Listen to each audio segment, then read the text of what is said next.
Selanjutnya kita akan mendengarkan keynote speech yang akan disampaikan oleh Bapak Dr. Solihin M. Juhro selaku Sekretaris Umum Pengurus Pusat ISEI. Beliau akan menyampaikan peran strategis ISEI dalam membina para ekonom muda serta memberikan dukungan penuh untuk pertumbuhan ekonomi Indonesia yang berkelanjutan. Kepada Bapak Dr. Solihin, dengan hormat kami persilahkan. Terima kasih. Bismillahirrahmanirrahim. Yang saya hormati pertama-tama Pak Yuki Prayanto, Ketua Bidang 6 untuk bidang kerjasama dalam negeri BPIC, juga tadi Bu Afiliani selaku Ketua Dewan Pengarah Indonesian Young Economic Festival untuk tahun 2025. Dan terima kasih tadi juga untuk report awal yang memberikan kejelasan kita mengenai komitmen kita ke depan terhadap pengembangan generasi muda Indonesia. Juga para pengurus BPIC, ya, tadi juga ada mungkin saya sapa juga Bu Lisa, ada Mbak Anika, ya, juga para pengurus juga yang sekaligus narasumber. Ini ada di sini ada Profesor Hermanto Siregar, ya, Ketua Bidang 5 IC, BPIC, dan juga sekaligus Rektor Perbanas Institut, Profesor Noel Eka Putri, juga Ketua Bidang 1 IC, Bapak Dr. Ari Budiman, selaku Deputi Bidang UMKM DPN Apindo, juga Profesor Sarah, untuk pengurus BPIC bidang 5, dan juga guru besar mewakili dari IPB University, Dr. Aldrin, rekan saya yang lama ketemu lagi, Aldrin Herawan, nanti juga selaku moderator, beliau juga pengurus BPIC bidang 5, juga Pak Firman Siol, juga Pak Ningotan, ya, selaku Sekretaris Eksekutif BPIC dan juga Ketua Pelaksana inisiatif kegiatan ini. Juga semua peserta, hadirin keluarga besar IC di seluruh penjuru Nusantara dimanapun berada, baik yang daring maupun luring, yang telah hadir di dalam siang hari ini. Assalamualaikum warahmatullahi wabarakatuh. Salam sejahtera bagi kita semua. Eh, Pertama-tama marilah kita panjatkan puji syukur kehadirat Allah SWT, Tuhan Yang Maha Kuasa, karena atas rahmat dan karunia-Nya kita bisa bersilaturahim, berkumpul pada suasana yang baik ini, suasana siang yang juga yang cerah gitu, cuacanya juga sedikit-sedikit mendung, ya, pada acara kick off IC Young Economic Festival 2025 yang mengusung tema Driving Productivity to Boost Economic Growth. Jadi di sini bagaimana peran penting bagi kita mengupayakan meleverage produktivitas untuk mendorong pertumbuhan ekonomi yang berkelanjutan, tentunya, ya, sustainable economic growth. Dan di sini bagaimana pentingnya peran dari generasi muda. Ya, tentunya kalau kita lihat kegiatan yang sebagaimana disinggung oleh Ibu Afiliani tadi, kegiatan ini merupakan momentum yang penting dalam mencetak, mewujudkan generasi ekonomi muda yang dengan kemampuan akademis yang mumpuni dan juga mampu mengaplikasikan ilmu dan kreativitas, innovation, ya, di dalam menjawab tantangan ekonomi nasional dan global. Tema yang disampaikan di dalam program yang pertama ini adalah Driving Productivity to Boost Economic Growth. Ya, sangat menarik untuk diangkat karena memang kita harus mendorong, tadi disampaikan oleh Bu Afiliani, peran ekonomi muda, generasi muda, talent-talent muda yang masih produktif untuk menjadi agent of change di dalam pembangunan dan juga penggerak roda pertumbuhan ekonomi bangsa Indonesia yang kita cintai ini. Kalau kita merujuk kepada perspektif lama yang dulu, ya, sejarah kita, Tan Malaka pernah mengatakan, bila kaum muda yang telah belajar di sekolah dan menganggap dirinya terlalu tinggi dan pintar untuk melebur dengan masyarakat yang bekerja dengan cangkul, ya, yang hanya memiliki cita-cita yang sederhana, maka lebih baik pendidikan itu tidak diberikan sama sekali, ya, karena esensi pendidikan bukan itu, ya, bukan karena pintar atau tidak, tetapi, ya, ini mengartikan bahwa generasi muda memiliki konteks kekinian dan juga peran yang lebih besar dari itu. Dan karenanya mereka dituntut untuk bisa berpikir out of the box, ya, beyond conventional wisdom, terutama dalam menghadapi dinamika atau perubahan lingkungan strategik, ya, Lingstra yang diwarnai oleh tidak hanya VUCA ya, sekarang sudah mengarah kepada tuna gitu ya. Volatile, kalau dulu kita kenal VUCA, volatile, uncertain, gitu, uncertainty, juga complexity dan juga ambiguity, tapi sekarang V-nya ya, VUCA, volatile menjadi turbulence ya, karena begitu kita memasuki era yang the higher of uncertainty, ketidakpastian yang semakin tinggi. Bahkan kita di sini juga untungnya kita ada suatu opportunity karena kita ada novelty di situ ya. TUNA gitu ya. Novelty. Jadi ada kebaruan-kebaruan yang harus kita manfaatkan. Jadi from VUCA to tuna. Bahkan kalau kita menyikapi di era of higher uncertainty ini, relevansi keberadaan talent-talent muda memerlukan berbagai pengembangan kapasitas untuk bisa melakukan terobosan dan kebaruan di dalam berpikir selayaknya tidak hanya out of the box, bahkan thinking without box gitu ya. Ini yang perlu kita tanamkan, itulah concern, dan kita tentunya bersyukur ya, privilege sebenarnya Indonesia saat ini memiliki struktur demografi yang sangat menguntungkan, favorable for us untuk bisa melaju lebih cepat, di mana kalau kita lihat mayoritas penduduk ini, penduduk Indonesia didominasi oleh penduduk dengan usia muda, hanya usia produktif, dan kalau kita lihat antara 15 tahun ya sampai 35 tahun, bahkan itu lebih dari 60% penduduk Indonesia berada dalam usia produktif itu. Kondisi demografi ini tentunya merupakan kekuatan besar di dalam mendorong pembangunan ekonomi yang berkelanjutan dan dinamis ke depan. Namun keberadaan generasi muda di satu sisi, serta keberhasilan untuk mencapai tujuan pembangunan nasional di sisi lain, tidak terjadi secara otomatis. It's not taken for granted. Ya. Banyak generasi muda kalau tanpa upaya-upaya yang terstruktur ya, dan masif ya, ini tentunya tidak akan ada artinya, malah nanti akan jadi beban. Nah, komitmen dan kerja keras perlu diupayakan kita bersama-sama untuk bisa mempersiapkan kompetensi dan kapabilitas sumber daya manusia yang berkualitas, ya, khususnya bagi kalangan generasi muda penerus tongkat estafet kepemimpinan ekonomi bangsa. Di era tuna tadi, kita lihat yang diwarnai dengan perkembangan teknologi juga, ya, kita masuk ke dalam transformasi digital, ya, permasalahan global yang semakin kompleks juga, tentunya ini menjadi perhatian dari IC. Ya, kita menjadi concern dari IC untuk turut bisa mendorong, mempengaruhi lahirnya inovasi-inovasi anak negeri. Keberadaan dan komitmen IC di dalam mendorong dan mempengaruhi lahirnya inovasi-inovasi anak negeri dapat kita tinjau dari dua aspek dari nilai strategiknya. Pertama, kita lihat IC berperan sangat strategik di dalam membina, mendorong para young ekonomis melalui berbagai program pengembangan kapasitas yang mencakup bidang ekonomi, manajemen, bisnis, dan juga akuntansi, EMBA istilahnya kalau kita singkat.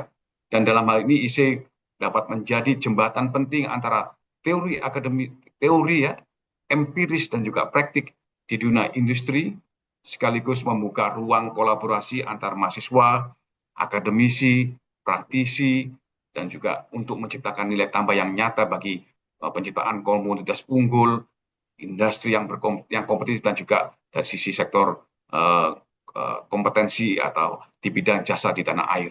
Ya, jadi tadi disampaikan oleh Bu Afiliani, ya, kita bicara pentahelix, ya, bagaimana kolaborasi, ya, IC adalah dibangun dari tiga aspek pilar, yaitu ABG, gitu, akademisi, bisnis atau pelaku usaha, dan G, government atau pengampu kebijakan. Jadi inilah kenapa ini sejalan kegiatan ini dengan concern dari IC. Dan untuk menjalankan visi itu, IC sangat mengedepankan strategi sinergi tadi. Kolaborasi yang tadi melibatkan pemerintah, akademisi, pelaku usaha, komunitas, dan juga media sebagai pendekatan inklusif untuk menciptakan ekosistem yang kondusif bagi inovasi dan pertumbuhan ekonomi, khususnya untuk generasi muda.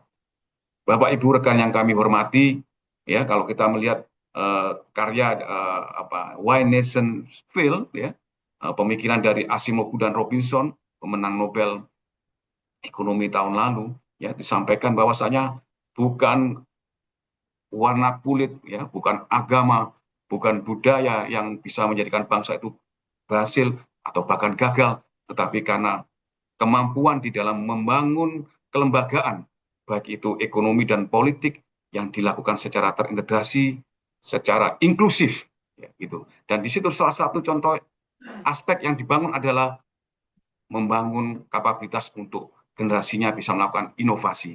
Ini pentingnya. Jadi di situ kalau kita ingin menjadi negara maju, kita dorong talent-talent untuk bisa melakukan terobosan, melakukan inovasi yang kita orkestrasi. Nah, di sini peran ISI adalah mengorkestrasi inovasi itu secara terintegrasi melalui program-program yang bisa diimplementasikan dengan baik.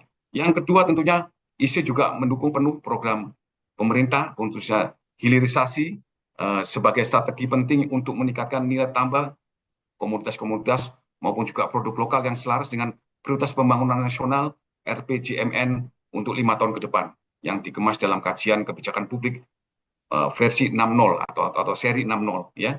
Program ini tentunya sejalan dengan semangat Astagita yang dicanangkan oleh Presiden Republik Indonesia yang menekankan pemerataan ekonomi, transformasi digital, penguatan sumber daya manusia, serta pembangunan yang berkelanjutan. Dan tentunya ini akan menjadi bagian kegiatan ini adalah untuk mengcrafting, mengkristalisasi pemikiran untuk publikasi kajian kebijakan publik seri 60. Oleh karena itu, isi yang Economic Festival yang dirangkai dalam value chain competition tadi disampaikan sama oleh Ibu Afriani mengajak ekonomi muda untuk menyelesaikan permasalahan bangsa dalam program hilirisasi yang didorong pemerintah untuk mengembangkan strategi inovasi, inovatif, dan berkelanjutan dalam melakukan rekonfigurasi dan mengekstraksi berbagai peluang baik sektor dan komunitas yang dapat mendorong kesejahteraan publik. VCC atau Value Change Competition ini nanti ada reportnya ya perlu disusun dan ini report yang dikirimkan peserta dalam kegiatan ini akan disinergikan dengan kegiatan bootcamp yang berguna untuk melakukan finalisasi yang akan diberikan kepada pemerintah sebagai pemikiran ekonomi muda untuk pemerintah yang dalam ini diinisiasi oleh ISI. Dan hal ini tentunya akan menjadi pijakan penting bagi ISI yang dapat menjadi wadah pemikiran bagi semua secara inklusif, yakni lintas profesi dan lintas generasi. Sebagai penutup, kami sampaikan terima kasih atas perhatian, dukungan, dan partisipasi semua pihak yang telah berkontribusi atas terselenggaranya program ini. Ini program yang pertama, insya Allah nanti berkelanjutan ke depan, dan semoga festival ini berjalan lancar, memberikan manfaat, ya, berkah bagi perekonomian Indonesia secara luas. Izinkan saya mengambil quotes dari Jack Ma ya, bukan pantun tapi saya kali ini mencapai quotes dari Jack Ma, no matter what one does, no matter what one does, regardless of failures of success. Jadi the experience is the form of success in itself. Jadi nggak peduli kita apa yang kita lakukan berhasil atau sukses, tapi pengalaman ini adalah bentuk dari sukses itu sendiri. Sehingga kita tidak boleh berhenti untuk terus belajar dan menyerah, untuk terus berinovasi, untuk membawa perubahan baru yang positif bagi masyarakat Indonesia yang kita cintai. Semoga Allah Subhanahu wa taala senantiasa melindungi, meridhoi dan juga meringankan setiap langkah perjuangan kita dalam membangun negara serta memakmurkan negeri. Demikian saya akhiri. Wassalamualaikum warahmatullahi wabarakatuh. Waalaikumsalam warahmatullahi wabarakatuh. Terima kasih kepada Bapak Dr. Solihin yang berkenan hadir secara virtual dan memberikan keynote speech kepada kita semua yang penuh dengan inspirasi. Baik, Ibu dan Bapak serta hadirin yang berbahagia. Selanjutnya marilah kita bersama-sama mendengarkan opening speech dari Ketua Bidang 1 Pengurus Pusat ISEI. Kepada yang terhormat Ibu Dr. Retno Agustina Eka Putri, kami persilakan. Terima kasih MC ya pada siang hari ini. Assalamualaikum warahmatullahi wabarakatuh. Salam sejahtera untuk kita semuanya. Om Swastiastu, Namo Buddhaya, salam kebajikan. Yang kita hormati bersama Bapak Dr. Solihin M. Juhro selaku Sekretaris Umum PPICI, Bapak Yogi Prayanto, Ketua Bidang 6 Kerjasama Dalam Negeri PPICI, Ibu Dr. Afiliani selaku Ketua Dewan Pengarah ICI Young Economist Festival 2025 ini. Yang saya hormati dan banggakan, tadi saya dengar disebutkan hadir secara offline ada Ibu Anika Faisal selaku Sekretaris 1 ISEI dan juga Sekjen Perbanas, Ibu Lisa, Bapak Eko, Profesor Hermanto Siregar sebagai Ketua Bidang 5 ISEI dan Rektor Perbanas Institut. Juga tadi ada disebutkan Bapak Dr. Arif Budiman selaku Deputi Bidang UMKM DPN Apindo, Ibu Profesor Dr. Sahara yang dalam hal ini sebagai pengurus ISEI bidang 5 dan juga guru besar Universitas IPB University ya namanya ya Bu Profesor Sahara. Kemudian ada Pak Aldrin Hermani PhD, akhirnya ketemu secara luring juga ini Pak Aldrin sebagai pengurus pusat ISEI bidang 5 dan juga tentu saja Pak Firman sebagai sekretaris eksekutif dan ketua pelaksana di ISEI yang Ekonomi Festival 2025 ini. Dan juga ini hadir di sini seluruh koordinator wilayah ISEI, wilayah Barat, Tengah, dan Timur hadir secara daring. Kemudian ada pengurus ISEI seluruh Indonesia yang ada di 52 cabang. Dan saya juga lihat tadi di layar itu adik-adik mahasiswa, pengurus-pengurus ISEI di penjuru tanah air, dan juga para mitra strategis seperti media dan yang lain yang tidak bisa saya sebutkan satu persatu. Pertama, tentunya puji syukur kehadirat Allah Subhanahu wa Ta'ala, Tuhan yang Maha Esa, yang telah memberikan rahmat dan hidayahnya kepada kita semuanya. Kita sehat walafiat, penuh semangat membangun Indonesia menuju Indonesia Emas 2045 ini. Hari ini kita membuka sebuah acara. Dan ini tidak hanya acara, tapi sebuah ruang. Saya sebut sebagai ruang karena ini adalah sebuah ruang yang merupakan ruang belajar, ruang untuk tumbuh, dan yang paling penting adalah ruang untuk berkontribusi. Jadi kalau Itu kita lihat gantinya papa yang kemarin dari Jakarta kelak ada ya.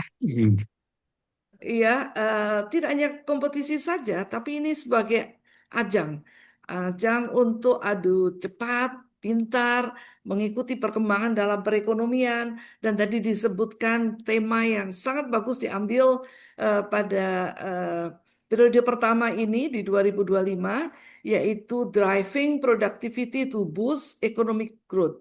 Saya rasa ini sangat relevan.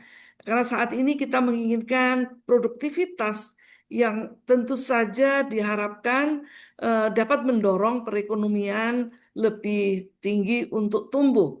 Dan itu mulai dari generasi muda yang kreatif saat ini mempunyai peran yang sangat tinggi. Tadi disebutkan juga bahwa ini pada periode bonus demografi yang puncaknya di 2030 sampai 2035. Kalau ini dikatakan sebagai bonus demografi, tapi bonus ini tidak otomatis sebagai berkah. Tadi disebutkan juga oleh Bapak Solihin bahwa ini tidak menjadi begitu saja langsung berkah.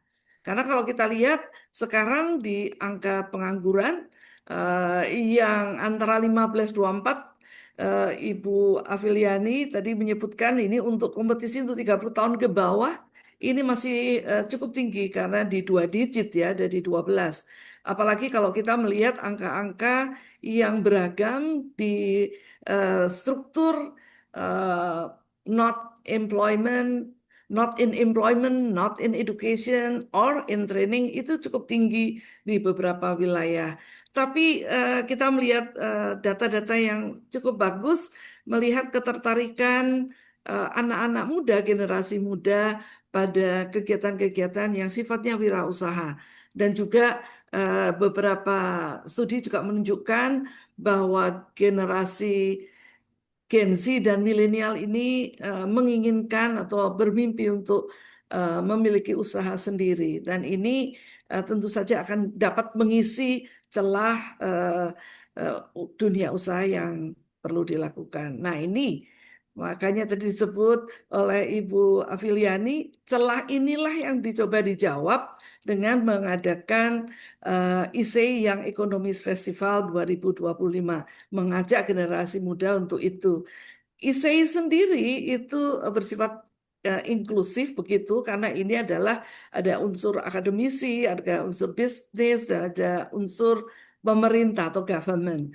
Nah, disinilah titik temu antara ilmu pengetahuan, dunia usaha, dan kebijakan publik. Oleh karena itu, semua mempunyai tanggung jawab untuk tidak hanya mencerdaskan, tetapi ikut menggerakkan roda perekonomian tersebut. Tadi disebutkan juga bahwa di dalam kegiatan ini tidak hanya mahasiswa, tapi siapapun bisa bekerja sama, dan kita juga menyadari bahwa SDM unggul tidak harus lahir dari kampus, tapi dari dunia tantangan dunia nyata. Jadi tidak hanya ilmu dalam kampus yang dilihat, tapi juga tantangan dunia nyata menjadi bagian dari pembangunan SDM unggul tadi. Nah, ini juga selaras tentunya dengan keinginan Bapak Presiden di dalam cita-citanya untuk menargetkan kewirausahaan untuk meningkat, pertumbuhan untuk lebih tinggi. Nah, itu makanya daya saing tidak hanya cukup dengan IPK di dalam kampus, tapi betul sebuah karakter, sebuah daya cipta, dan sebuah keberanian untuk memulai. Saya mengajak sebagai bidang satu organisasi dan kelembagaan untuk seluruh koordinator wilayah menggerakkan seluruh pengurus cabang ISEI yang hadir dan yang tidak hadir, dan mari kita hidupkan ISEI yang Ekonomis 2025 ini. Jangan sampai ada cabang atau wilayah yang tertinggal, menyuarakan suara seluruh Indonesia dari Sabang dan Merauke. Jadikan kesempatan ini menjadi unjuk karya dan menerjemahkan ide-ide menjadi sebuah rancangan yang konkret yang nanti akan dilakukan di dalam proses ISEI yang Ekonomis Festival ini. Dan sebagai penutup tentunya mengajak adik-adik mahasiswa ini ke generasi muda, kalau usia sampai 30 itu berarti ada alumni baru, kemudian alumni baru itu bisa kuliah di S2 atau berada di S3 atau sedang memulai usaha atau masuk di dalam pekerjaan-pekerjaan yang ada. Dan silakan menawarkan ide-ide, uji gagasan yang ada, belajar untuk bangkit, karena di dalam dunia usaha pasti ada bangkit dan ada kekalahan. Tapi tadi disebut oleh Pak Solihin, ini experience that matter, karena disitulah letak penyulut kewirausahaan dan kepemimpinan yang sejati. Kepada seluruh pengurus, mitra, pendamping, terima kasih. Mari kita bersama-sama, mari kita mulai ISEI yang Ekonomis 2025 ini dengan semangat dan unjuk prestasi, dengan keyakinan bahwa masa depan Indonesia layak untuk diperjuangkan. Terima kasih sekali lagi, salam sehat dan semangat untuk kita semuanya. Wassalamualaikum warahmatullahi wabarakatuh. Terima kasih kepada Ibu Dr. Retno atas opening speech-nya. Hadirin yang kami banggakan, sebagai penanda dimulainya secara resmi seluruh rangkaian kegiatan ISEI Young Economist Festival 2025, mari kita saksikan bersama video sebagai berikut.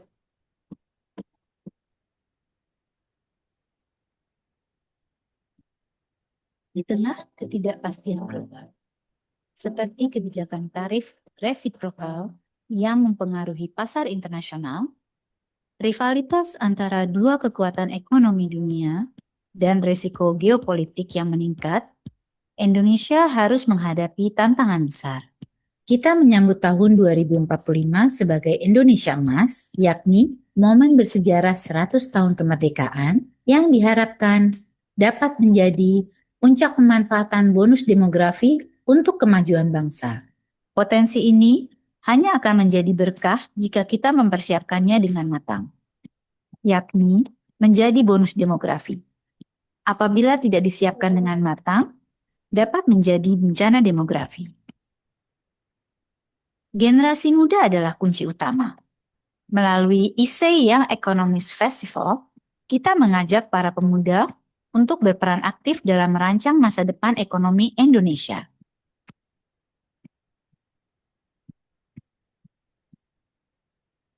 Namun, kita juga dihadapkan pada tantangan besar, ketergantungan pada sektor ekstraktif yang belum fokus menciptakan nilai tambah. Indonesia masih mengandalkan ekspor bahan mentah, seperti nikel dan timah, yang sebagian besar diekspor tanpa pengolahan lebih lanjut. Padahal, dengan hilirisasi industri, kita dapat mengolah sumber daya alam menjadi produk bernilai tinggi yang dapat meningkatkan perekonomian dan menciptakan lapangan kerja. Melalui kompetisi seperti Value Chain Competition, kita mendorong generasi muda untuk berinovasi dalam menciptakan nilai tambah dari sumber daya alam kita. ISEI, sebagai organisasi ekonomi yang besar dengan 52 cabang se-Indonesia dan 13.000 anggota, memiliki peran sentral dalam membina ekonomi muda. ISEI berkomitmen untuk meningkatkan kualitas sumber daya manusia melalui talent scouting, pelatihan keterampilan dan kompetisi yang mendorong digitalisasi dan hilirisasi di daerah. Dengan membina ekonomi muda, ISEI berkontribusi dalam mewujudkan visi Indonesia Emas 2045 menjadi Indonesia sebagai negara maju dan berdaya saing global. Bersama, kita wujudkan Indonesia yang lebih maju, inklusif, dan berkelanjutan.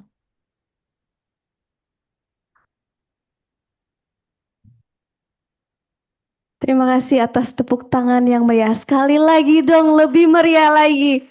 Terima kasih. Semoga video tersebut dapat memberikan gambaran dan membangkitkan semangat kita untuk terus berpartisipasi aktif dalam setiap kegiatan ISEI. Hadirin yang kami hormati, untuk mengabadikan momen penting dan bersejarah ini, kami undang tamu kehormatan kita untuk ke depan untuk foto bersama kepada Bapak Dr. Solihin M. Juhro, Ibu Dr. Afiliani, Ibu Anika Faisal, Ibu Lisawati, Bapak Eko B. Supriyanto, Ibu Dr. Retno A. Eka Putri, Prof. Hermanto Siregar, Bapak Yugi Prayanto, Bapak Firman Sihol Parinongetan, Bapak Arif Budiman, Profesor Sahara, Bapak Aldrin Herwani untuk menuju ke depan untuk foto bersama. Tamu undangan yang hadir secara virtual, mohon berkenan untuk mengaktifkan kameranya untuk kita abadikan bersama. Untuk sesi pertama, tamu kehormatan kita bersama baik secara virtual dan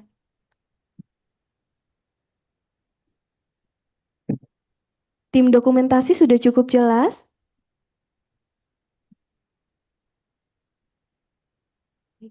Ya, silakan diabadikan. 1, 2, 3. Sekali lagi, salam komando katanya. 1, 2, 3. Ya, mohon berkenan tetap di tempat Ibu Bapak. Kali ini adalah foto bersama para peserta online. Mohon ditampilkan panitia, mohon dibantu. Ya, nanti sesi berikutnya Ibu. Ya, sekali lagi Bapak Ibu, tim dokumentasi mohon dibantu.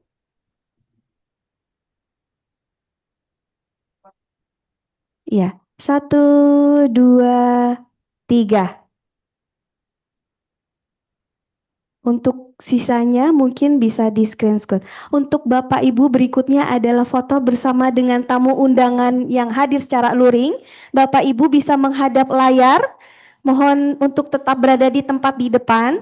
Bapak Ibu tamu. Untuk tamu undangan mohon berdiri. Kelihatan? Kelihatan nggak Mas? Berdiri aja kelihatan. Iya. Ya, kita mulai ya. Bapak Ibu mungkin berkenan untuk berdiri agar kita dapat segera untuk diabadikan.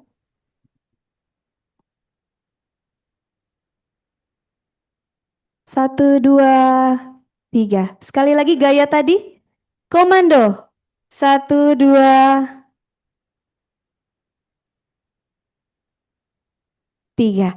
Oke, baik. Terima kasih kepada Bapak, Ibu hadirin semua. Silakan untuk duduk kembali.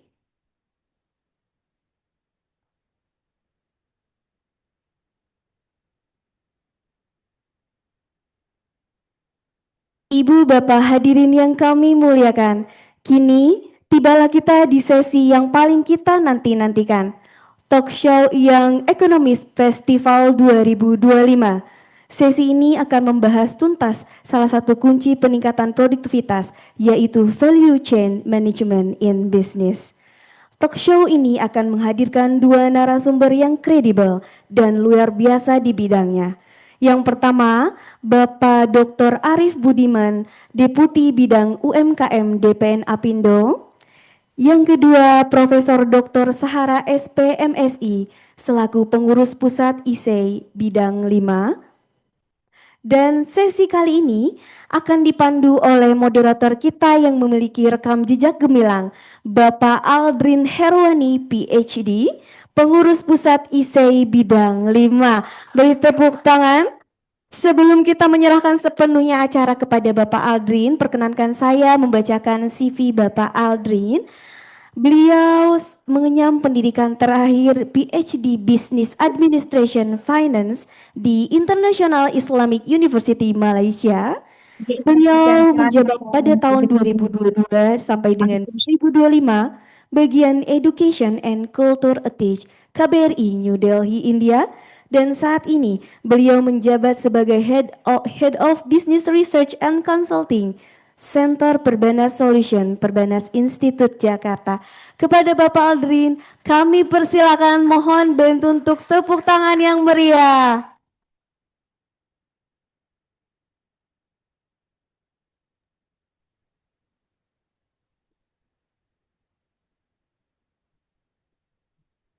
Langsung Pak.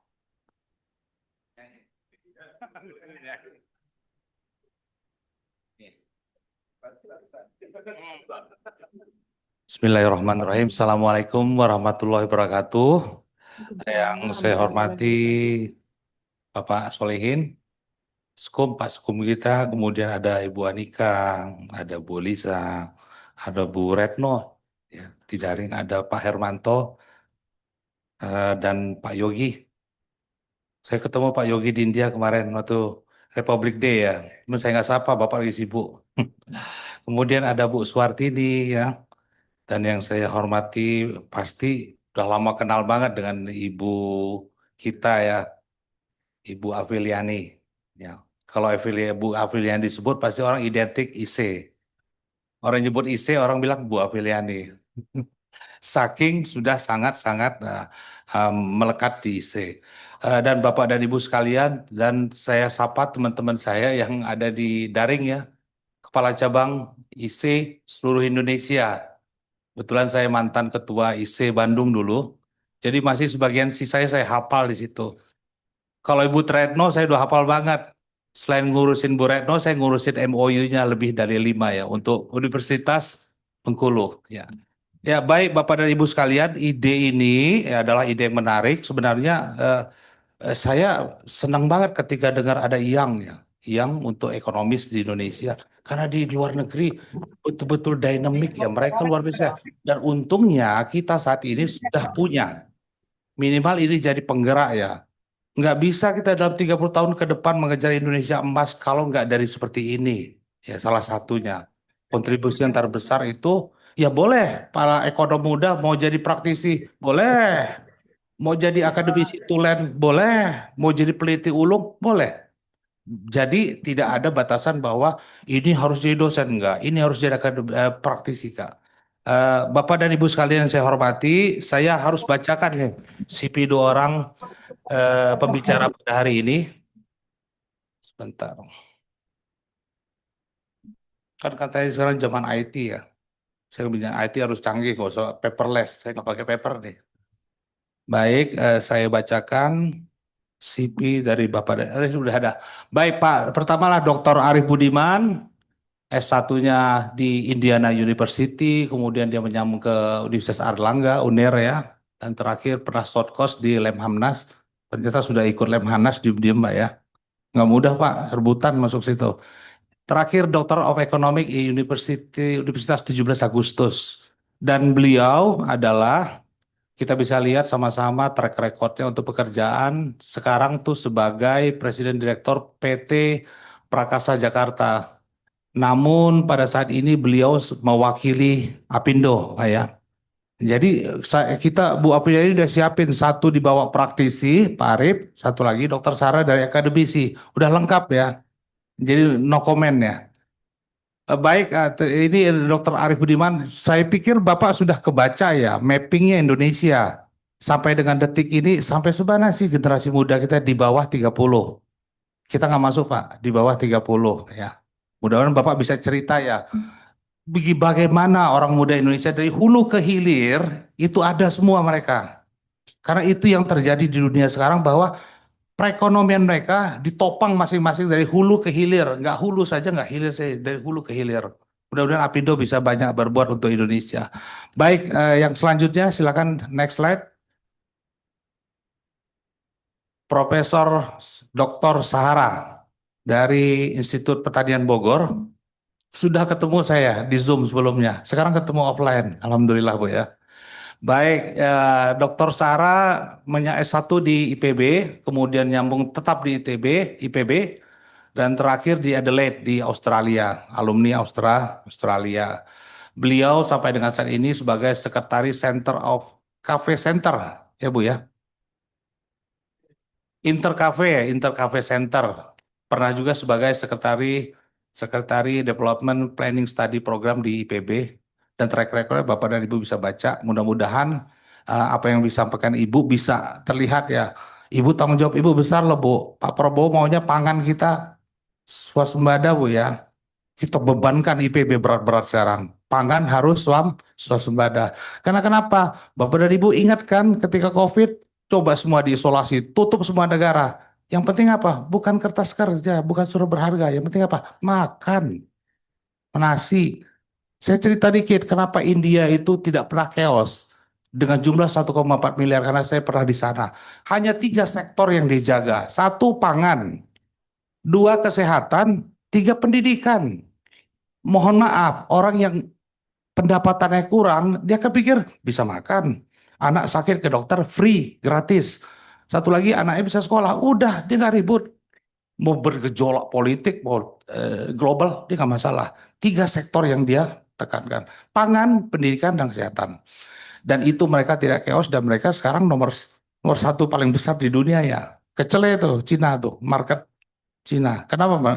Cina nyesel Pak. 1 keluarga 1 anak, akhirnya kepotong ya. Dan GDP mereka akan mengejar ke ranking 4 dan 3 ya. Bentar lagi. Baik, Bapak Ibu, kita panggil narasumber Pak Dr. Arif dan Prof. Dr. Sarah. Silakan.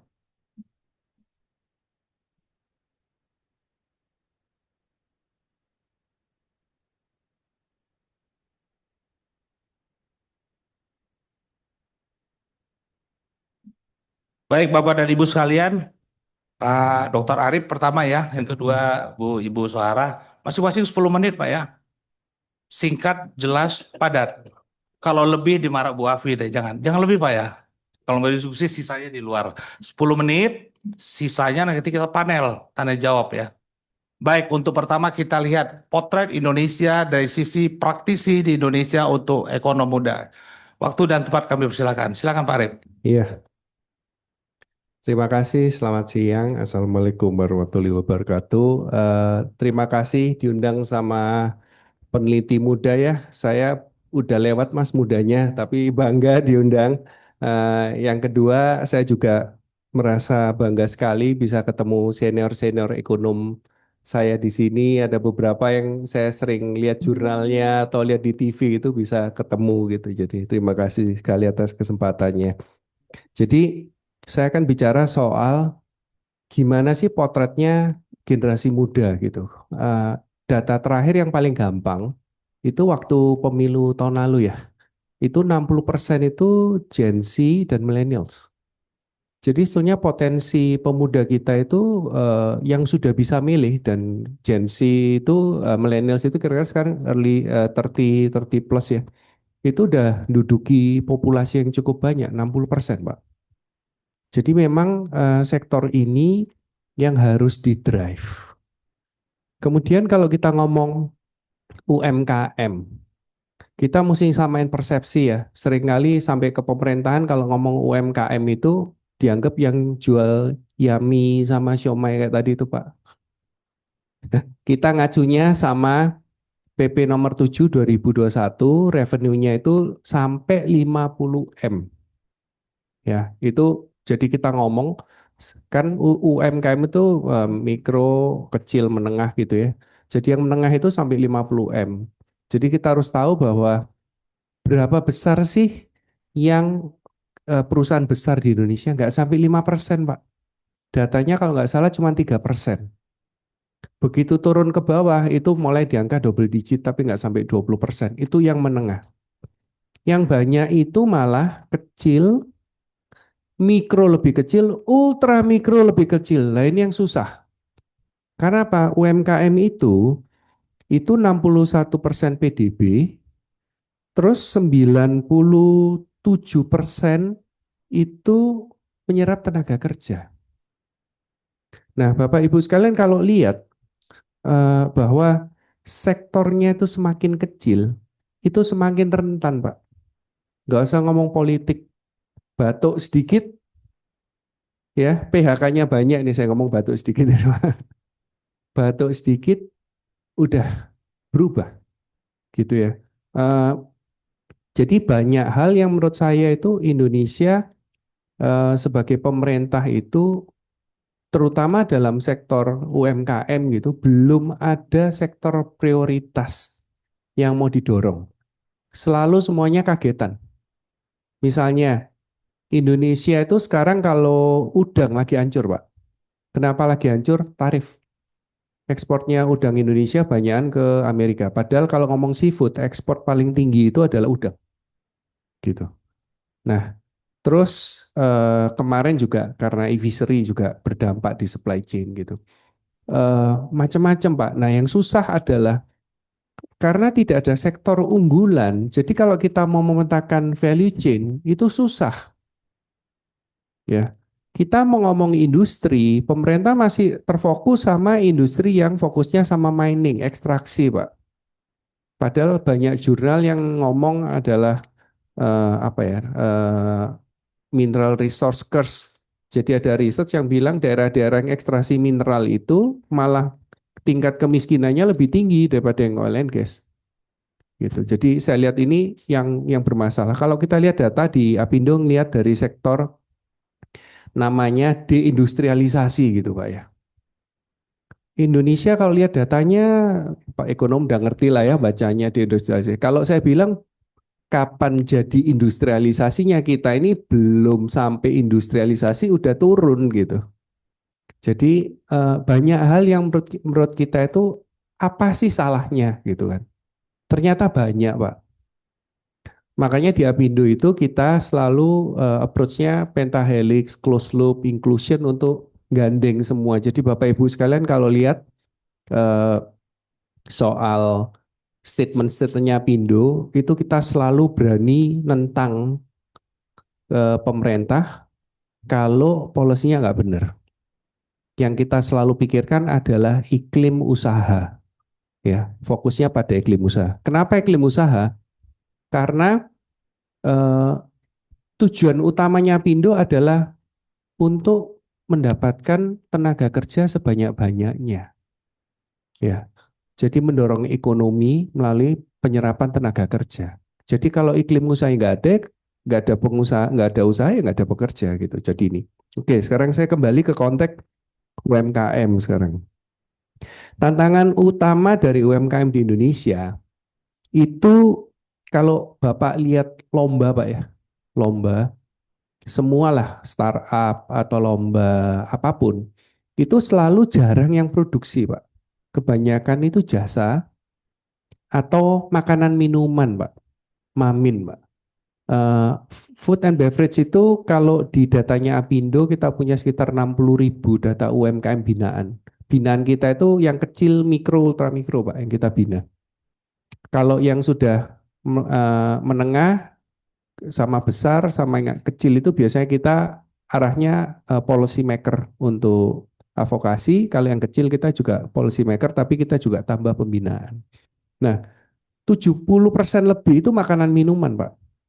Nah, kalau jualannya keripik tempe, gimana mau ekspor, gimana mau naik kelas gitu kan. Nah, mereka dibina juga susah. Karena apa? Hari ini jual keripik tempe nggak laku, besoknya nyuci, laundry. Dibina cara ngelondri yang bagus, terus ganti lagi jadi tukang sate. Lah terus kita bingung gini, gimana mau scale up? Tantangannya situ Pak. Walaupun itu tulang punggung, tapi menurut saya tidak jejek gitu kalau orang Jawa bilang. Nah, jadi perlu ada namanya ada sistem tata niaga atau rantai yang sangat bisa merangkul ini semua memastikan. Jadi di Apindo itu kita caranya saya udah hampir 10 tahun di bidang UMKM. Dari mulai semangat, frustrasi, sampai saya dapat hidayah. Jadi mau membina orang-orang itu susah Pak. Akhirnya yang dilakukan Apindo apa? Saya sebagai praktisi tapi berusaha pura-pura jadi ekonom juga. Jadi saya belajar dengan data-data yang ada. Ternyata mayoritas eksportir itu dari perusahaan yang besar Pak. Yang dari menengah sama besar itu mungkin hampir 80% datanya.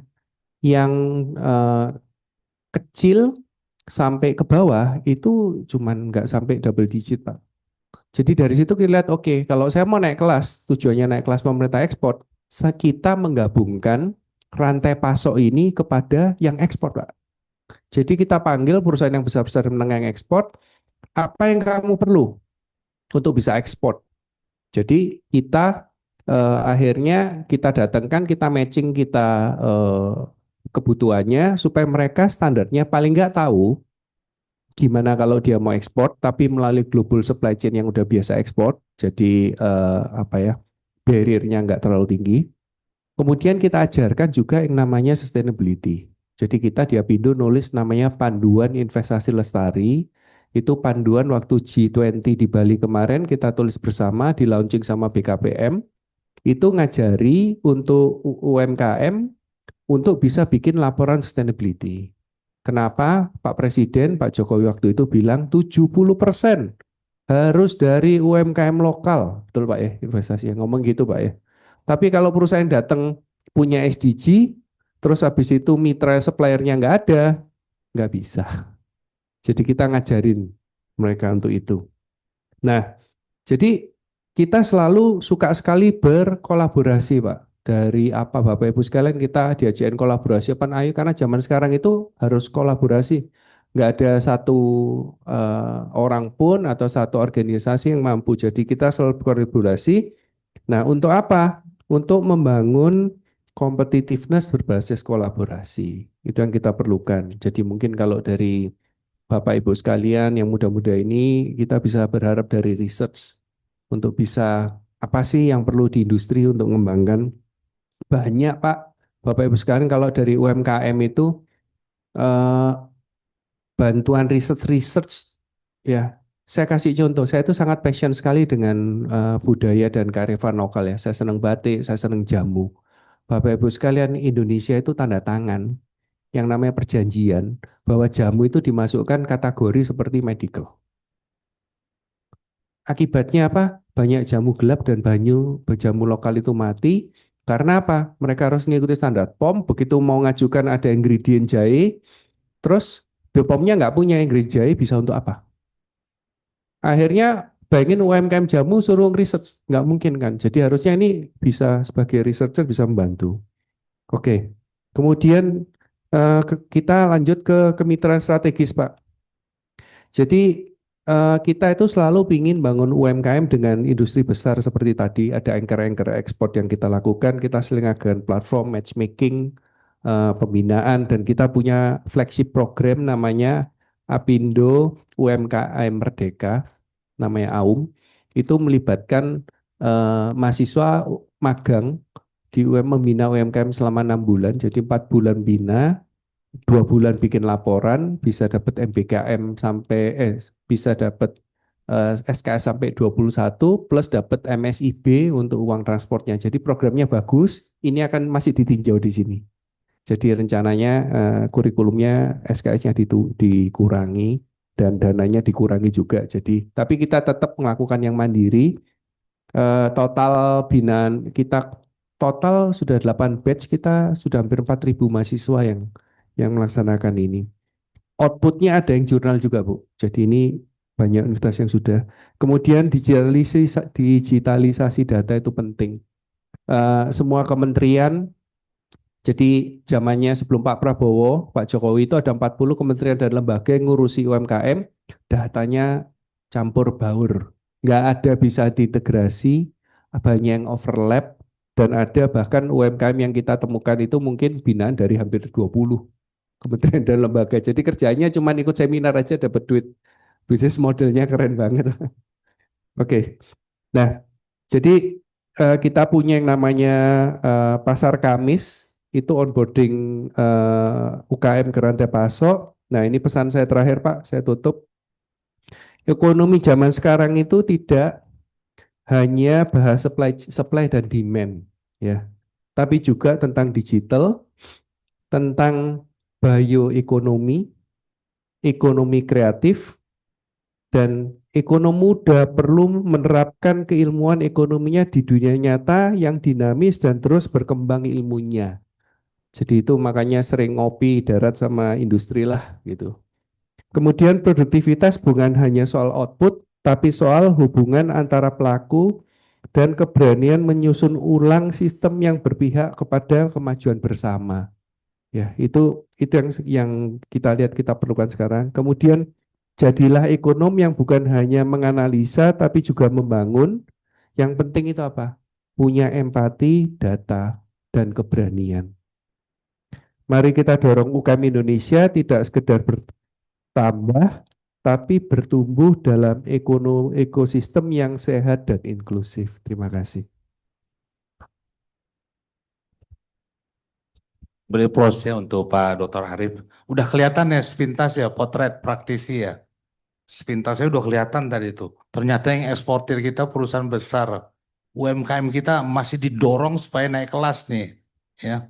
Sementara si UMKM kita ini sebagai penopang kan. Corporate pun nggak akan besar. Kayak di Jepang kan corporate besar itu UMKM yang nopang. Nah itu yang belum terjadi di kita. Itu baru satu bocoran untuk nanti kompetitor ya. Untuk yang mau kompetisi. Kemudian industrialisasi terus belum ada. Yang paling ini ternyata yang dominan di UMKM kita jasa. Kita jasa, bukan produksi ya. Padahal yang kita harapkan produksi ya. Jasa atau kalaupun produksi cuma makanan dan minuman paling banyak. Ternyata untuk produksi sangat-sangat minim. Ini yang harus di-drive ya. Baik, terima kasih Pak Dr. Arif sudah memberi pencerahan yang cukup jelas based on data Pak ya. Baik, silakan Prof. Sarah untuk menyampaikan dari sisi akademisi. Ya, silakan Pak. Baik, terima kasih Pak Moderator. Yang saya hormati para pengurus pusat IC senior saya, para pembicara Pak Arif, para hadirin yang hadir baik online maupun offline. Assalamualaikum warahmatullahi wabarakatuh. Selamat sore Bapak Ibu sekalian.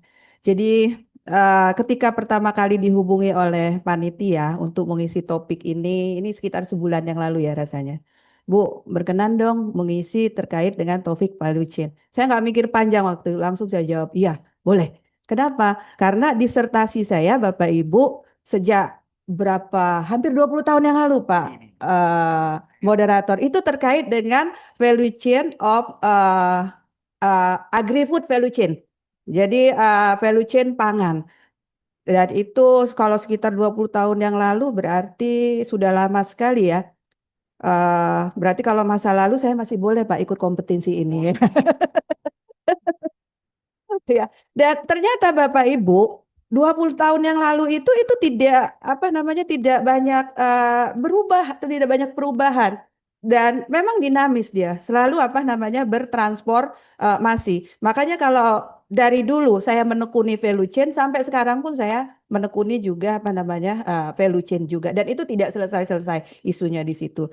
Jadi kalau kita berbicara value chain, Bapak Ibu sekalian dan adik-adik, itu melibatkan sistem yang kompleks, melibatkan banyak aktor, melibatkan juga banyak aktivitas, melibatkan juga banyak governance system. Tadi dijelaskan sedikit oleh Pak Arief, sistem kontrak, mulai dari full vertical integration sampai yang tidak terlalu erat ya kontraknya. Kemudian melibatkan juga banyak wilayah dan lintas negara. Makanya kita kenal dengan istilah global value chain. Kalau itu sudah melibatkan banyak negara. Dan ketika Trump menerapkan reciprocal tarif itu ternyata berpengaruh terhadap value chain, termasuk value chain produk-produk yang ada di Indonesia, baik pangan maupun non-pangan.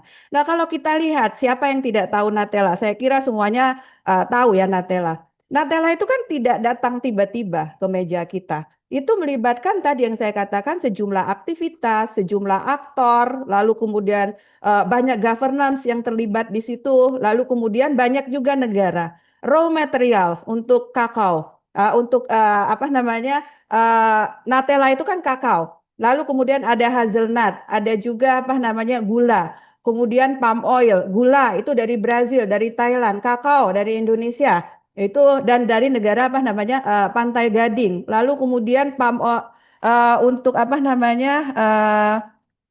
untuk produk-produk lainnya itu juga susu melibatkan Australia, di situ New Zealand dan juga negara-negara produsen susu lainnya.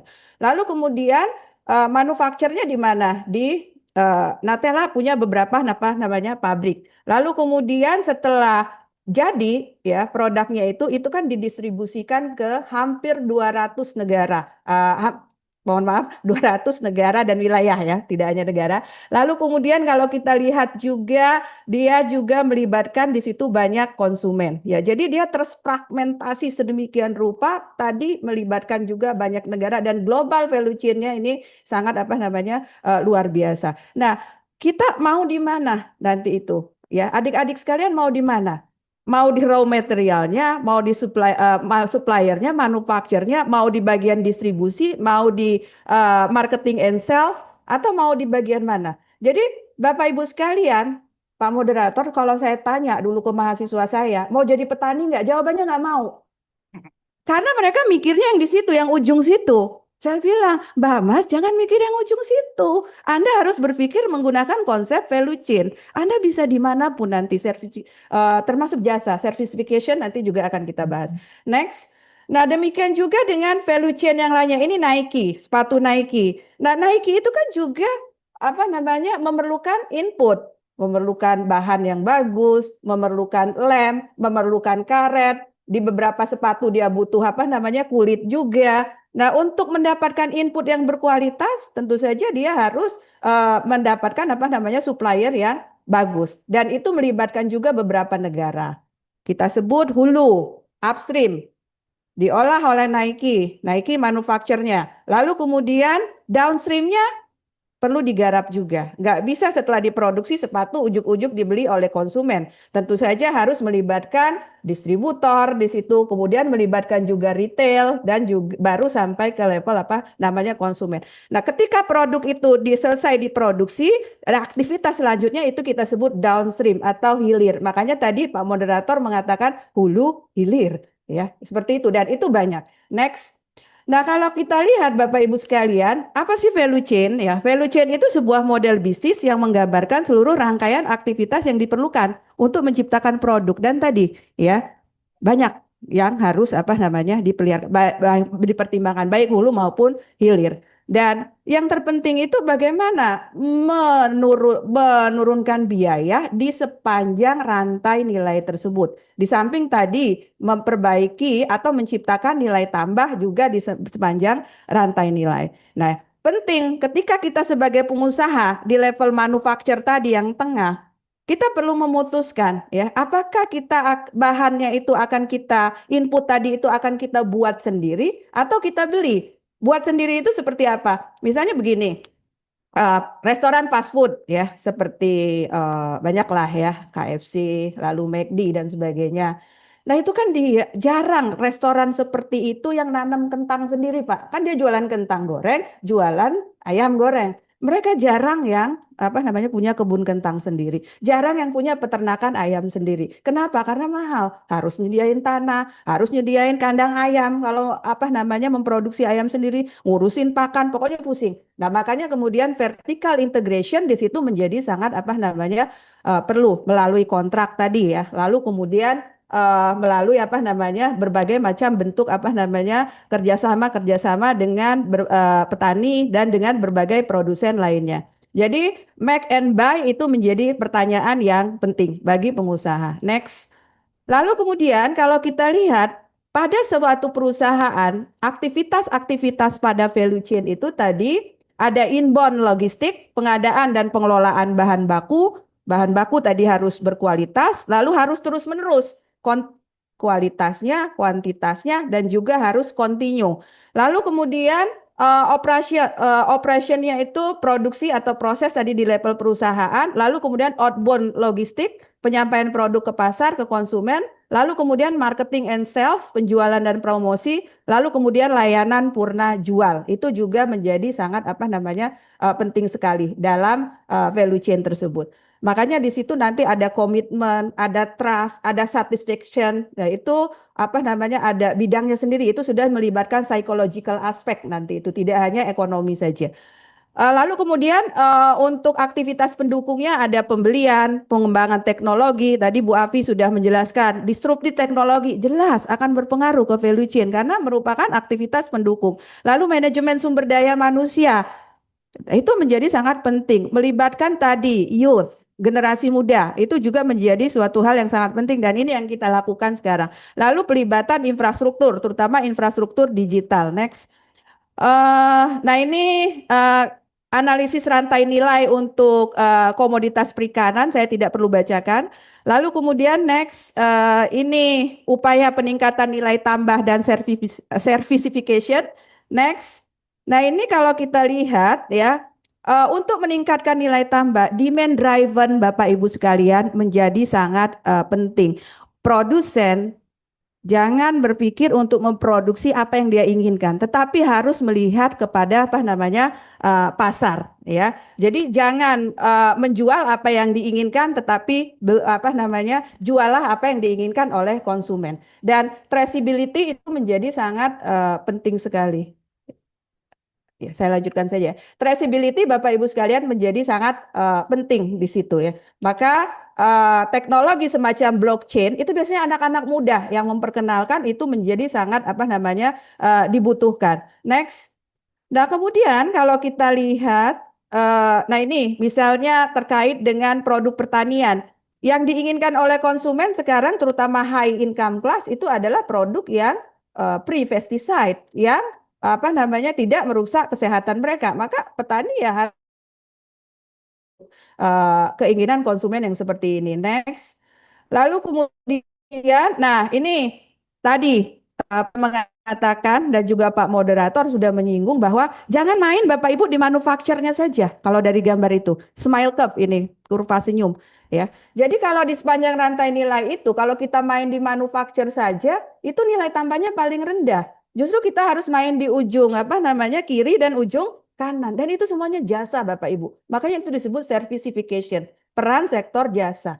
Kita peranan saya harapkan juga peranan anak muda di sini kita buat senyum itu jangan terlalu tajam ya.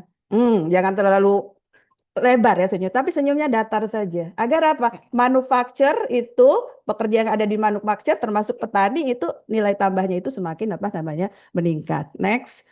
Nah ini next saja. Saya kira sudah. Nah ini bisa dibaca saja Bapak Ibu sekalian. Kira-kira strategi untuk meningkatkan nilai tambah. Saya kira masih ada 2 menit. Udah selesai. Saya kira begitu saja Bapak Ibu apa yang bisa saya sampaikan. Jadi intinya nanti kepada adik-adik, Anda mau berada di level yang mana? Anda mau mengembangkan teknologi di level yang mana? Dari value chain tadi itu ya. Jadi apa namanya dimanapun Anda berada ya tadi kuncinya itu enablernya terutama adalah pengembangan apa namanya teknologi di situ dan juga sektor jasa menjadi sangat penting termasuk jasa keuangan. Nah, perbankan di situ Pak yang masuk. Saya kira itu saja yang bisa saya sampaikan. Saya tutup dengan ucapan Assalamualaikum warahmatullahi wabarakatuh. Iya, terima kasih. Kita beri aplaus untuk Ibu Dr. Suara. Ya, Bapak dan Ibu udah dengar ya, 20 tahun disertasinya tentang value chain. 20 tahun yang lalu, kata dia, nggak ada perubahan. 20 tahun loh. Bayang, kita sekarang lagi ngejar 30 tahun 2045.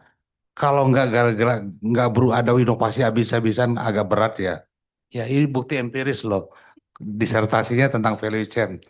Baik, terima kasih. Ibu tadi kata keywordnya saya lihat ada kolaborasi UMKM ya ke corporate besar. Jadi corporate besar itu ngandalin supportingnya kolaborasi UMKM. Itu yang terjadi di beberapa negara di Eropa dan di Amerika ya. Itu yang kita mesti contoh ya.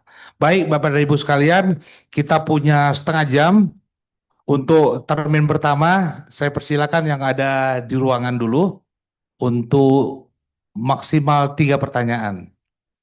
Silakan, Prof. Hermanto. Karena Prof. Hermanto tuan rumah, jadi Prof. Hermanto duluan. Nanti Bapak setelah itu. Prof. Suyanto. Prof. Hermanto, baik. Tuan rumah.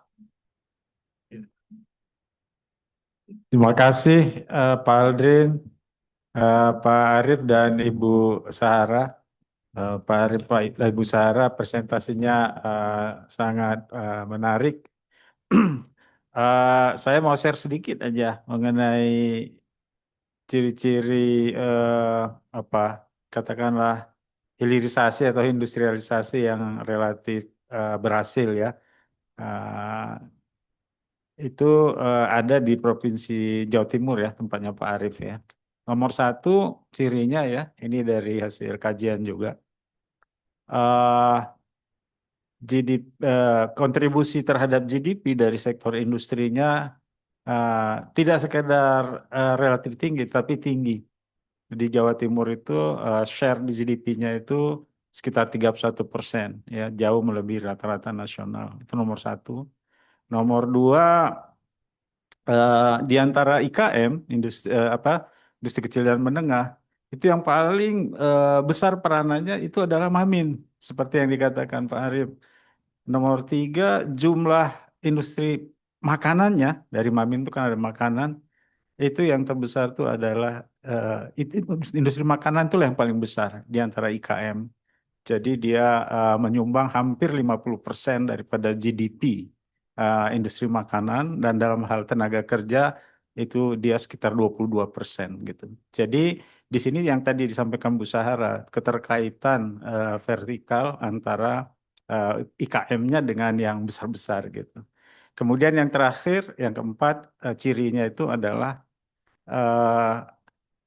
tidak hanya hilirisasi itu ataupun penciptaan nilai tambah itu pada sisi produksi, yang 3 tadi sisi produksi, tapi juga dalam sisi konsumsi. Maksudnya gimana? Jumlah restoran, jumlah makanan lah ya, yang diinikan oleh restoran itu adalah mengalami peningkatan yang paling tajam seluruh Indonesia. Jadi jumlah restoran yang paling tinggi. Nah, dari situ saya ingin bagaimana tahu ya, bagaimana caranya katakanlah lebih banyak lagi yang dari Jawa Timur ini bisa participating in the global value chain. Kira-kira kuncinya apa ya? Dan terkait dengan itu bagaimana peranan produktivitas? Makasih.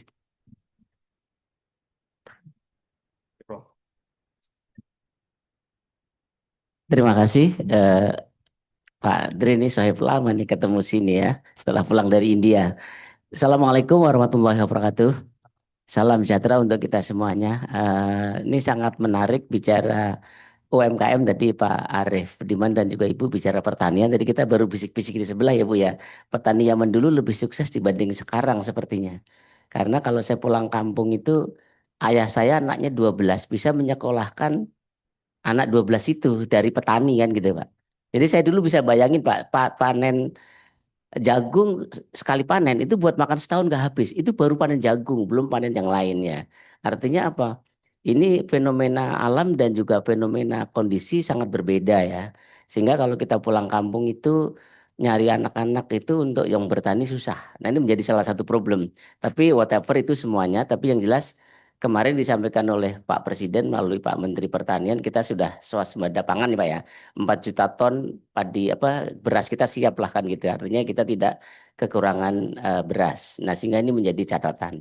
Nah, ini satu hal yang menarik Pak Presiden mengeluarkan Inpres nomor 9 tahun 2025 tentang percepatan pembentukan koperasi merah putih di seluruh desa di Indonesia. Koperasi Merah Putih desa yang di desa nanti akan tanggal 12 Juli akan diluncurkan serentak di 70.000 sampai 80.000 desa di seluruh Indonesia. Nah, sekarang mungkin ini menjadi bahan kajian menarik juga di ISE karena apa? Bayangkan nanti di 70.000 desa, mungkin saat ini mungkin ada koperasi, ada gapoktan dan lain sebagainya. Kalau itu bisa dihidupkan, Pak, di desa kita sangat luar biasa. Nah, salah satu problemnya adalah saat panen mungkin panenannya tuh gampang busuk dan lain sebagainya. Nah, Pak Presiden janji bahwa di desa itu nanti akan diberikan semacam tempat penyimpanan apa kulkas dan freezer dan lain sebagainya supaya hasil pertanian, hasil kebun, hasil taninya itu tidak gampang busuk. Nah ini kalau ini bisa dilaksanakan di 70.000 desa di seluruh Indonesia karena mungkin sekitar 80.000 termasuk kelurahan ya. Kalau di Padang Nagari ya Pak ya. Nah ini kurang lebih 80.000 itu nanti Indonesia akan sangat luar biasa. Sehingga kita tidak tergantung negara lain lagi, tidak perlu impor lagi kan gitu Pak. Karena kalau kita impor itu yang untung bukan pemerintah, yang untung pengusahanya Pak. Kan gitu ya. Sehingga ini menjadi catatan tersendiri. Nah ini menjadi diskusi menarik UMKM Pak Arief Budiman karena UMKM itu memang harus harus dihidupkan karena UMKM nggak kenal krisis. Tetapi problemnya adalah saat ini di era digitalisasi yang sama-sama kita pahami ya Bu ya, itu UMKM harus kita dampingi bagaimana dia melek teknologi. Sehingga di era VUCA, ya kita kenal istilah VUCA ya Pak ya, volatility, uncertainty, complexity, and ambiguity, itu menjadi tugas kita dari ISE dan juga mungkin dari akademisi, saya juga dari dunia kampus gitu ya. Ini mungkin menjadi catatan tersendiri untuk kita dorong sehingga mendorong nanti tadi seperti kata Pak Aldrin tadi 2045 kan sebentar lagi. Nah, mudah-mudahan anak-anak kita nanti yang akan menikmati tahun 2045. Apalagi PricewaterhouseCoopers memprediksikan tahun 2050 kita di peringkat 4 dunia dengan GDP 7,3 triliun. Tapi India 4 kali lipat dari kita, 3 kali lipat karena 28 triliun US dollar. Amerika 34, China 50 triliun. Nah, mungkin kalau Jepang 6,8 masih di bawah Indonesia dari GDP ini sangat menarik, Pak. Nah, sehingga langkah pemerintah, langkah swasta dan juga perguruan tinggi kalau kita kenal dengan ABG ya Pak, Academic Business and Government, ditambah society dan juga tambah digitalisasi, itu akan menjadi sangat luar biasa. Ini mohon sharingnya Pak. Terima kasih, mohon maaf. Assalamualaikum warahmatullahi wabarakatuh. Ya, terima kasih Prof. Santo. Silakan satu lagi. Ibu ya. Ya, silakan.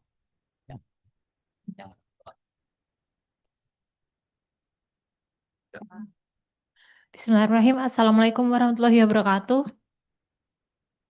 Selamat siang Pak Aldrin, kemudian Bapak Arief dan juga Prof. Sahara. Saya ingin bertanya tadi, saya Rosi, dosen Perbanas. Mewakili dosen-dosen generasi Z mungkin ya. Tadi Pak Aldrin menyampaikan salah satu bukan salah satu sektor jasa itu merupakan sektor unggul loh di Indonesia sekarang gitu ya Pak. Kemudian ini yang pertanyaan pertama, tapi saling berkaitan. Yang pertama itu kalau sektor jasa itu disebut unggul di Indonesia, Apakah ini pertanda baik bagi sektor yang lain? Mengingat Indonesia juga sedang gencar memaksimalkan sektor industri manufaktur. Seperti halnya yang disampaikan Prof. Sahara tadi, ada pabrik-pabrik di Indonesia yang dia sedang berusaha untuk setidaknya menggunakan produk-produk asli dalam negeri seperti itu. Nah, kemudian apakah dan sektor lainnya juga tentang sektor pertanian itu kan juga akan dimaksimalkan seperti yang disampaikan oleh Bapak penanya sebelumnya tadi, maaf. Kemudian yang kedua, kalau Bapak Ibu mengikuti mungkin ada berita atau video-video TikTok yang beredar, banyak orang yang jualan hasil panennya di Jawa Tengah, Wonosobo, itu langsung ke konsumen akhir, begitu. Nah, beberapa opini yang disampaikan dalam komentar itu menyatakan, wah ini pertanda baik dong sebenarnya untuk para petani karena mereka menjual hasil panennya secara langsung kepada konsumen akhir. Tapi ini juga pertanda buruk juga sebenarnya karena nanti akan ada beberapa alur apa ya istilahnya distribusi, rantai distribusi yang mati karena petani sudah secara aktif untuk menjual ke konsumen akhir itu sendiri. Nah, menurut Bapak Ibu di sini sebenarnya hal semacam itu pertanda baik atau burukkah? Dan jika memang itu memang buruk bagi distribusi tadi, rantai distribusi, apa kebijakan yang tepat untuk bagi para petani itu supaya mereka mendapatkan keuntungan yang lebih juga, nggak kalah sama besarnya dengan mereka yang distributornya? Itu saja, terima kasih. Ya, terima kasih Bu Rosi. 3 pertanyaan nih Pak, silakan pilih Pak ya. Pilih yang pertama dari Prof. Hermanto. Bisa nggak tuh direplikasi ya, yang di Surabaya pindahin ke Indonesia skala nasional? Karena Prof. Hermanto ngelihat justru mereka unggul di Surabaya ya. Kebayang Bapak ya, Bapak kan dari Surabaya nih. Yang kedua dari Prof. Suyanto tadi, konsep dari Koperasi Merah Putih lagi rame-ramenya dibahas sekarang ya. Seperti apa dengan kaitannya dengan digitalisasi. Yang terakhir dari Bu Rosi, Bapak dan Ibu cuma jawab positif atau negatif signalnya. 1, jasa adalah unggulan dari Indonesia. Yang kedua, orang panen jual langsung ke pembeli, positif atau negatif. Silakan Bapak dan Ibu pilih. Pilih 1 Pak ya. Dari nomor 1, nomor 3. Oke. 3 juga boleh Pak. Saya jawab singkat aja, cuman saya Siap. kasih konteks dulu Pak ya. Kebetulan saya ini pabrik mesin pertanian tertua dan terbesar di Indonesia Pak. Produk kita itu di Jawa Timur Pak. Kita ada di Malang, di Gresik. Gresik itu bukan Gresik yang di kotanya, tapi Surabaya Coret Pak, tapi masuknya Gresik. Kemudian satu lagi di Pasuruan. Yang Pasuruan itu pabrik traktor 4 roda satu-satunya di Indonesia. 4 roda Pak. Kita yang itu 70% ke Amerika, 30%-nya ke Eropa. Waktu Trump ngumumin di Labor Day tarif, saya langsung pusing gitu. Ya, jadi gini Pak, saya jawab dari pandangan pengusaha Pak ya. Pengusaha sekarang itu ngeliriknya ke Jawa Tengah Pak. Di Jawa Timur itu masih ada daerah yang murah seperti Tuban dan sebagainya. Itu masalahnya UMR kalau di Jawa Timur Pak. UMR Jawa Timur itu sangat politis, kemudian kadang-kadang nggak berdasarkan data atau perhitungan, terutama MK kemarin memutuskan menghapus perhitungan upah Pak ya, perhitungan komponen upah untuk naik itu dihapus oleh MK. Akhirnya naiknya nggak karu-karuan Pak.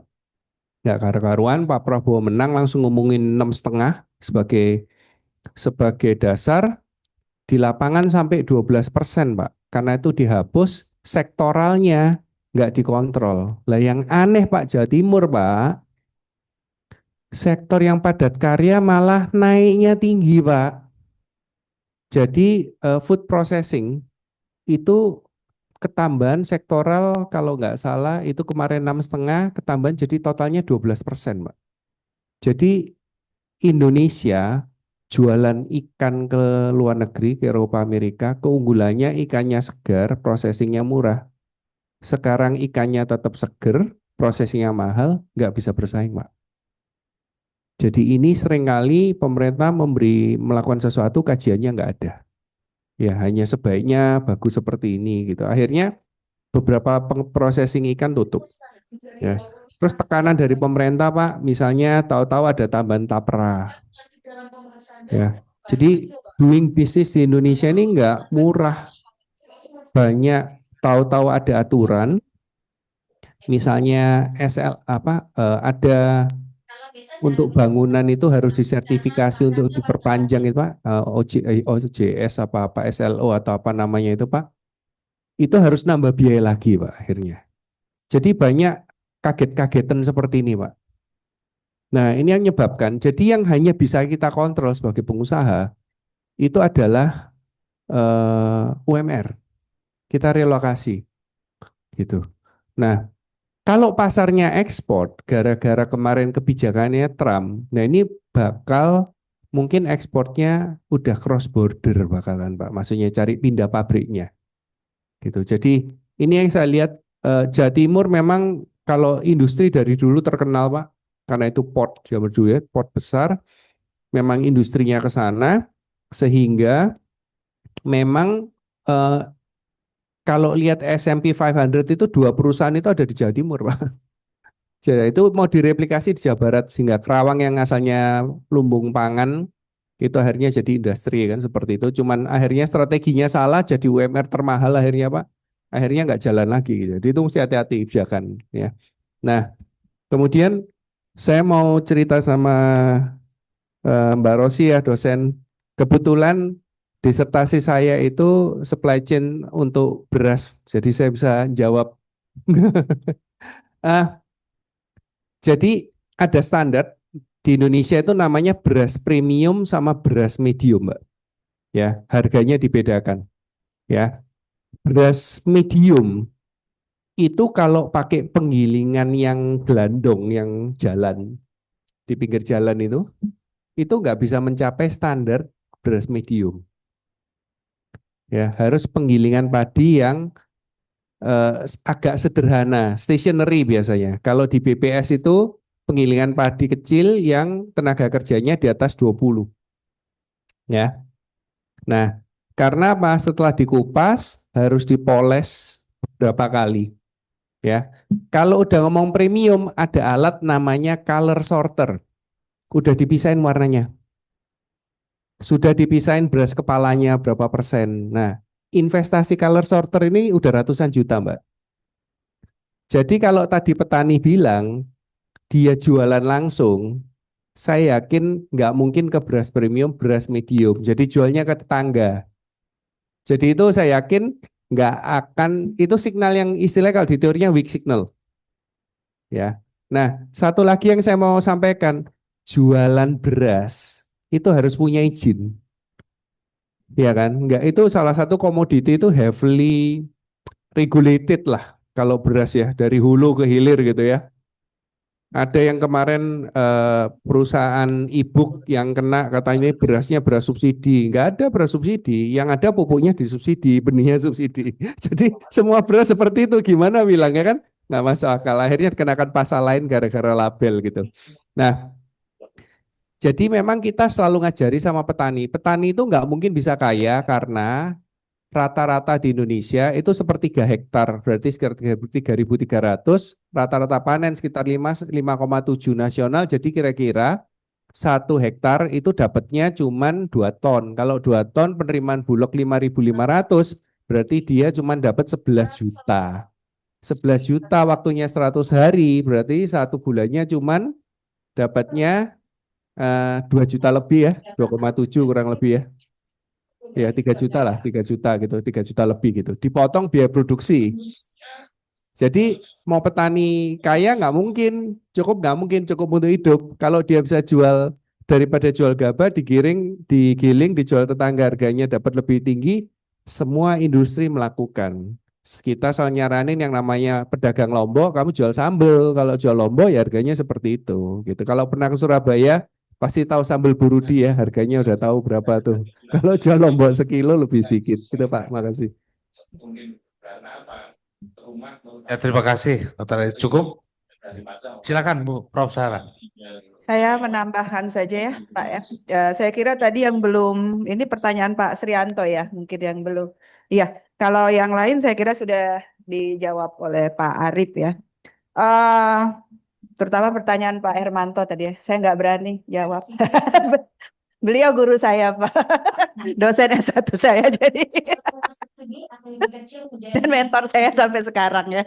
Jadi untuk menjawab pertanyaan Mbak Rosi tadi sebenarnya apa yang dikatakan oleh Pak Hermanto tadi ini ada kaitannya terkait dengan transformasi ekonomi yang sektor jasa tadi ya. Transformasi struktural.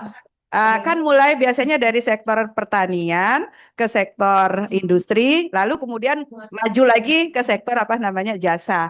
Nah pertanian tadi Pak Hermanto sudah mengatakan memang turun kita dari 24% sekarang hanya sekitar 12% saja tahun 2023 share-nya.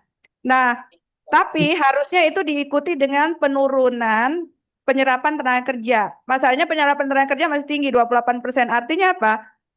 Walaupun industri itu kontribusinya sudah tinggi, tetapi tidak diikuti dengan penyerapan tenaga kerja. Akhirnya apa? Tenaga kerja lari ke sektor jasa.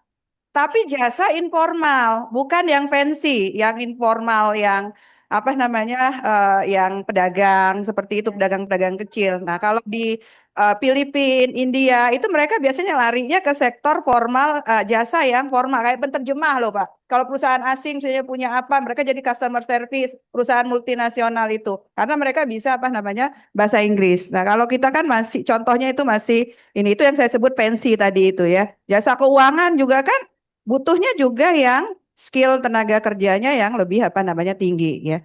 Jadi itu tadi lihat dulu ya, kalau misalnya banyaknya jasa informal negatif. Tapi kalau misalnya banyaknya jasa formal itu malah apa namanya positif. Itu mungkin menjawab positif negatif. Lalu kemudian e-commerce tadi itu saya sedikit menambahkan, e-commerce itu memang memotong rantai nilai.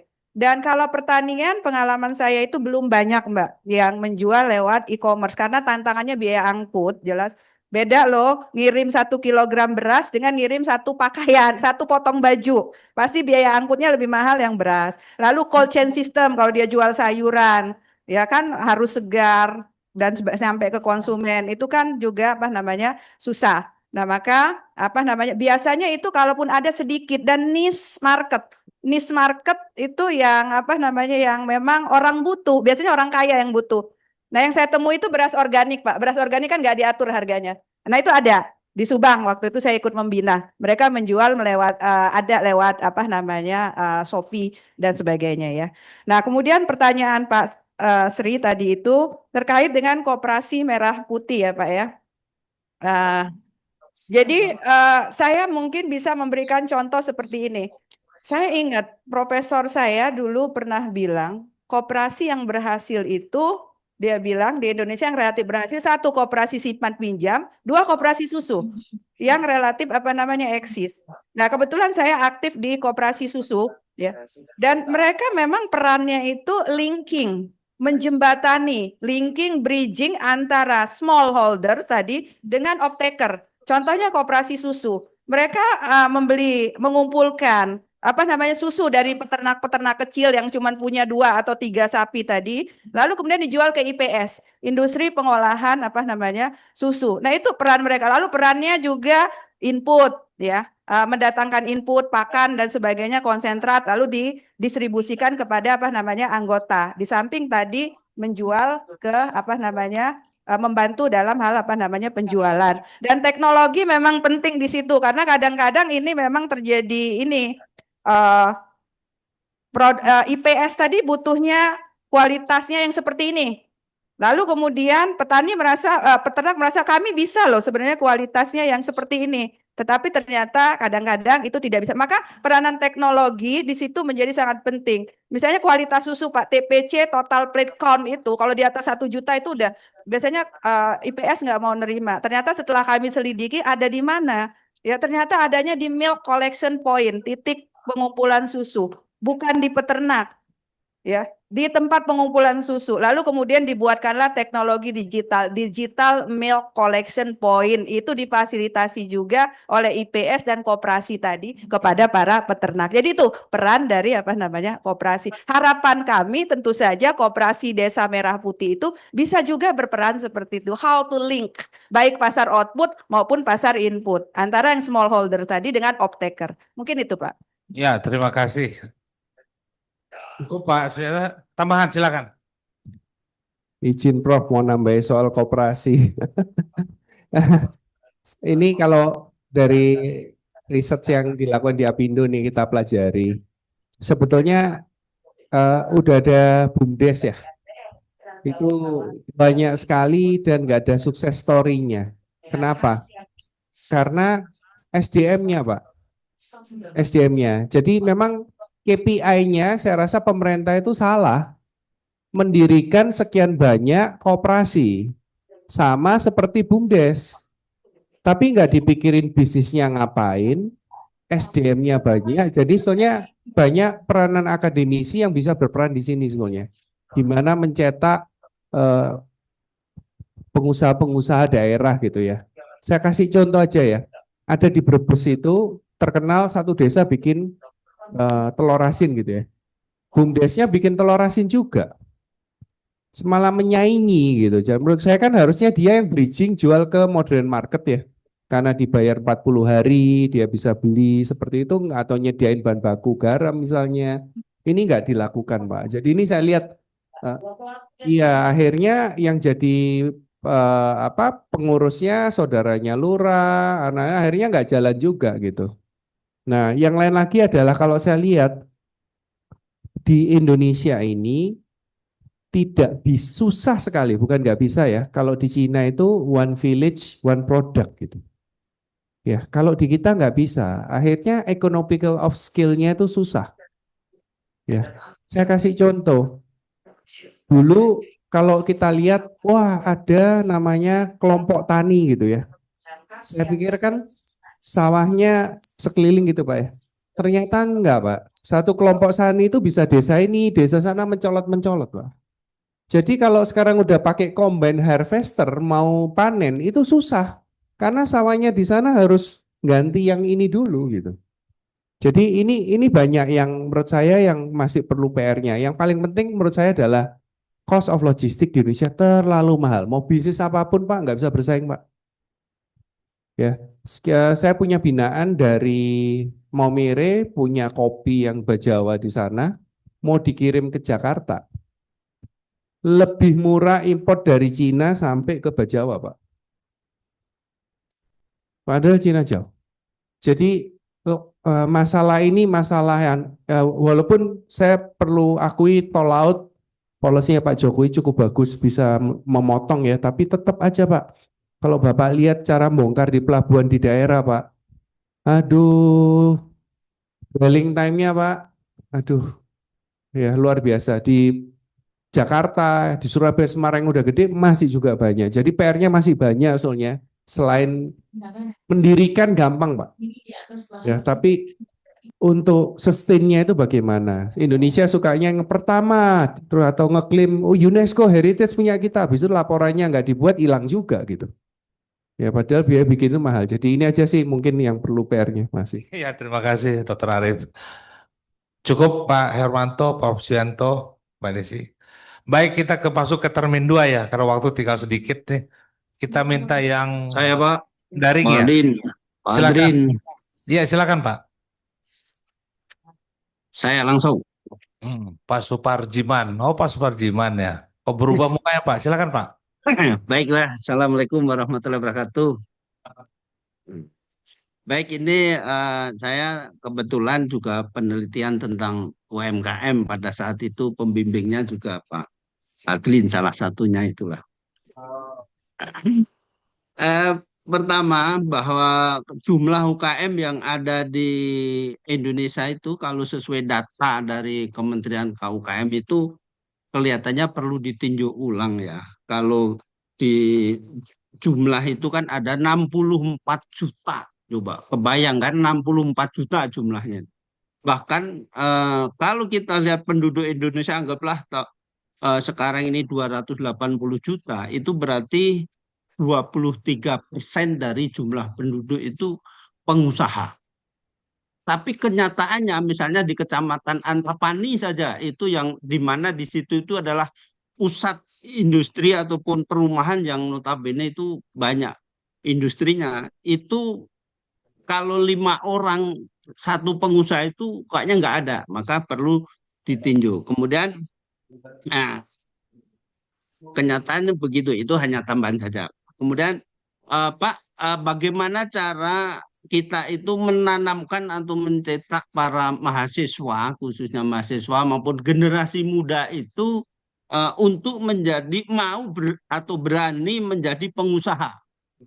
Sekarang ini kan karena dari orang tua kita mungkin ya, kita tertanam bahwa kalau pegawai, apalagi pegawai negeri, ASN dan sebagainya itu kayaknya kok ini sangat ini sekali gitu ya, apa menjadi kebanggaan. Tidak ada untuk menjadi wirausaha yang berani gitu.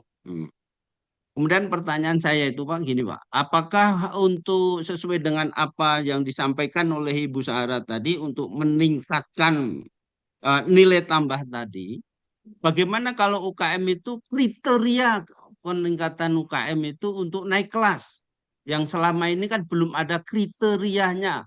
Menurut bapak-bapak dan ibu-ibu yang ada di sini, apa saja sih kriteria yang harus disampaikan oleh untuk dalam hal penelitian maupun untuk ini ya, untuk supaya bahwa UKM itu bisa naik kelas, dan tentunya apakah hanya digitalisasi itu karena digitalisasi itu kan memang suatu kebutuhan ini ya, kebutuhan daripada para pengusaha, itu bukan lagi pilihan tapi memang harus kebutuhan, dan itu merupakan keharusan bagi seorang pengusaha. Mungkin tambahan dari Koperasi Merah Putih, kebetulan kami juga sebagai pengurus Pak, sebagai pengurus Koperasi Merah Putih kami ditunjuk. Nah, memang sangat ini ya, kalau kita lihat dari tujuannya itu adalah tujuan mulia, di mana setiap kelurahan ataupun desa yang ada di seluruh Indonesia ini harus sudah terbentuk koperasi itu, koperasi KMP atau Koperasi Merah Putih itu, yaitu tanggal 12 Juli itu harus sudah terbentuk, kurang lebih nanti akan dilantik bebarengan itu antara 70.000 sampai dengan 80.000 itu harus sudah terbentuk dan sudah sudah berakte notaris. Secara legalitasnya sudah, dan kemarin kita serentak semuanya daripada seluruh desa itu sudah berbondong-bondong ke notaris, yang notabene itu dibiayai oleh pemerintah juga untuk biaya notarisnya. Kalau kita lihat dari kesempatannya peluang bekerja itu memang bagus. Minimal itu kalau kita lihat anggap aja 70, kalau kali 9, karena satu koperasi itu minimal 9. Satu Koperasi Merah Putih itu pengurusnya minimal 9, itu kan sudah merupakan menambah pengangguran, mengurangi pengangguran daripada yang ada. Itu kalau tujuan mulianya begitu. Cuma di sisi lain biaya maupun ininya itu belum terbayangkan, biaya untuk koperasi itu. Memang betul sudah ada Bumdes, tapi ini duplikasi juga ini. Kalau Cukup kita lihat, Pak Surya Parjiban? cukup Pak, itu Cukup ya? aja Ya, mungkin ya. ada tambahan aja. Itu aja Pak. Terima kasih. Assalamualaikum warahmatullahi wabarakatuh. Cukup tambah. Baik, silakan ditanggapi Pak Arief.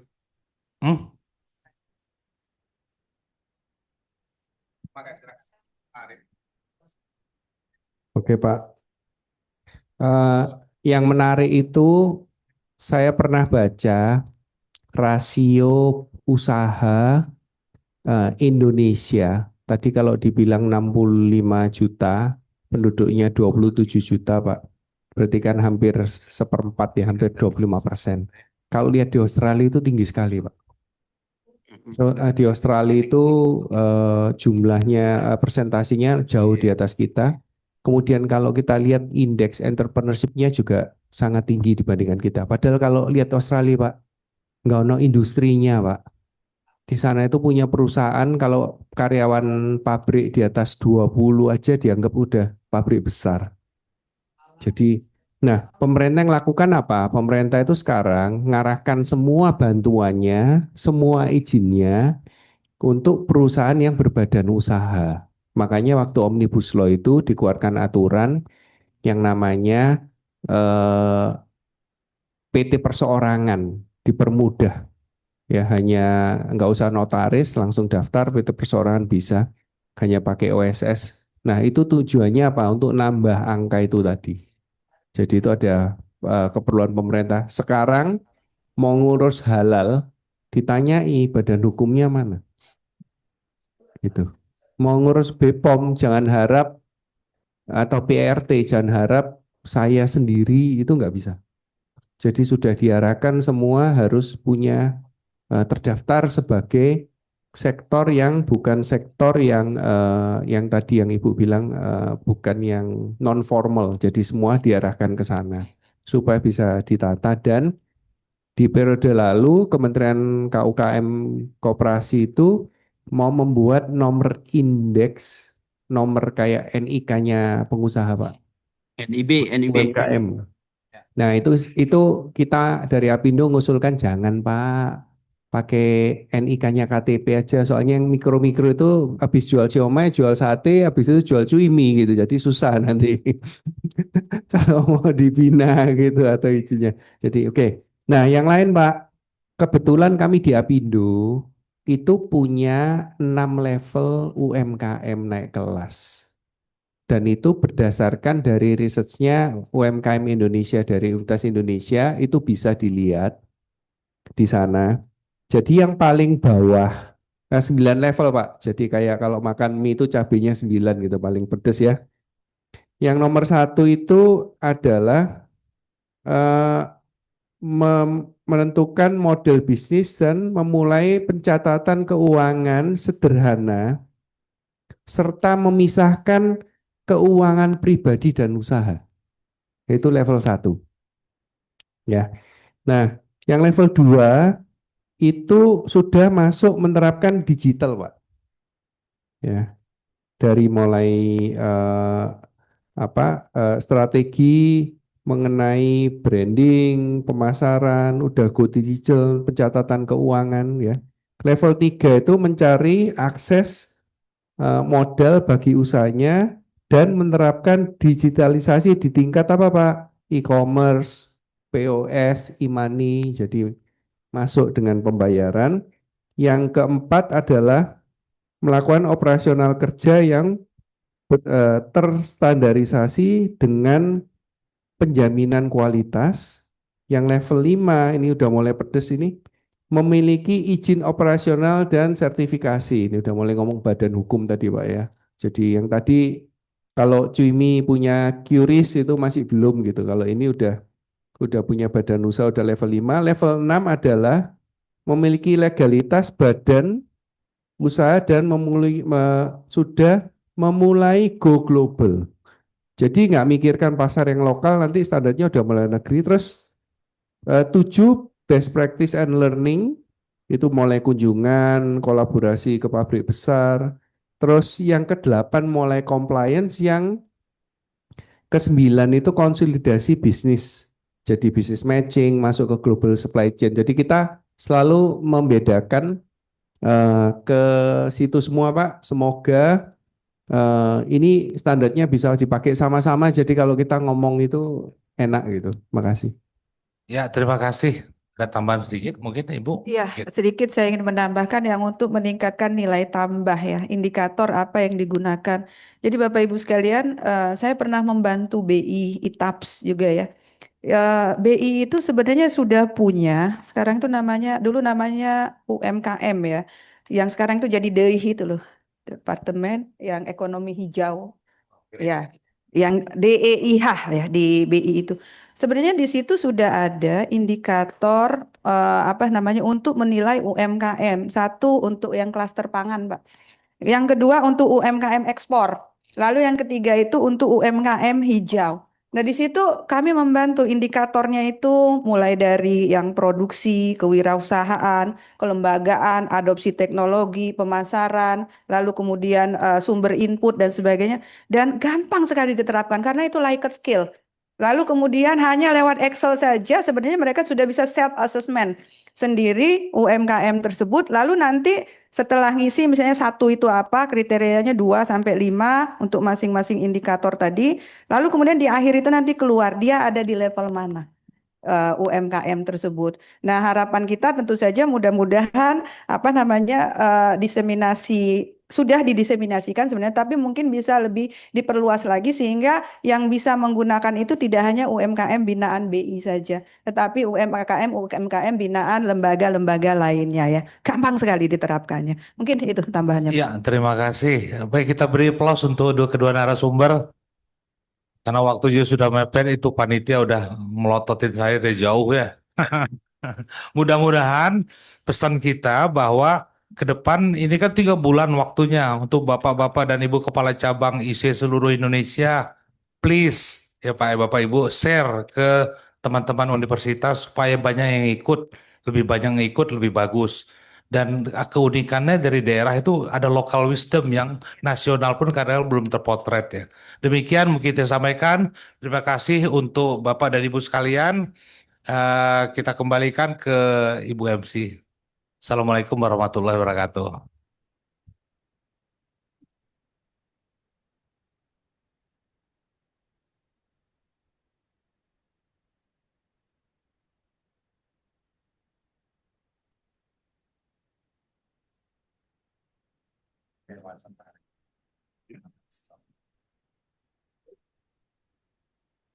Terima kasih banyak kepada Bapak Jonathan E. Herawan atas penjelasan yang sangat inspiratif. Kepada para narasumber dan moderator dipersilahkan kembali ke tempat.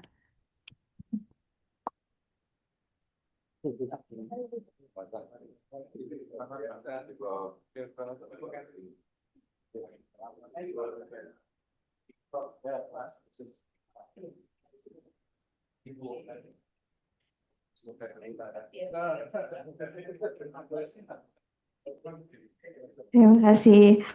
Hadirin sekalian, sebagai bagian tak terpisahkan dari ISEI yang Economist Festival 2025, akan ada sebuah kompetisi menarik yang relevan dengan topik hari ini. Selanjutnya, mari kita simak penjelasan lebih lanjut mengenai kegiatan unggulan kita, yaitu Value Chain Competition. Penjelasan ini akan disampaikan oleh Junior Analis ISEI Pusat kepada Bapak Jonathan E. Herawan. Kami persilakan. Baik, terima kasih Bapak Ibu semuanya. Sebelumnya selamat sore semuanya, salam sehat selalu. Mungkin langsung ke slide-nya aja.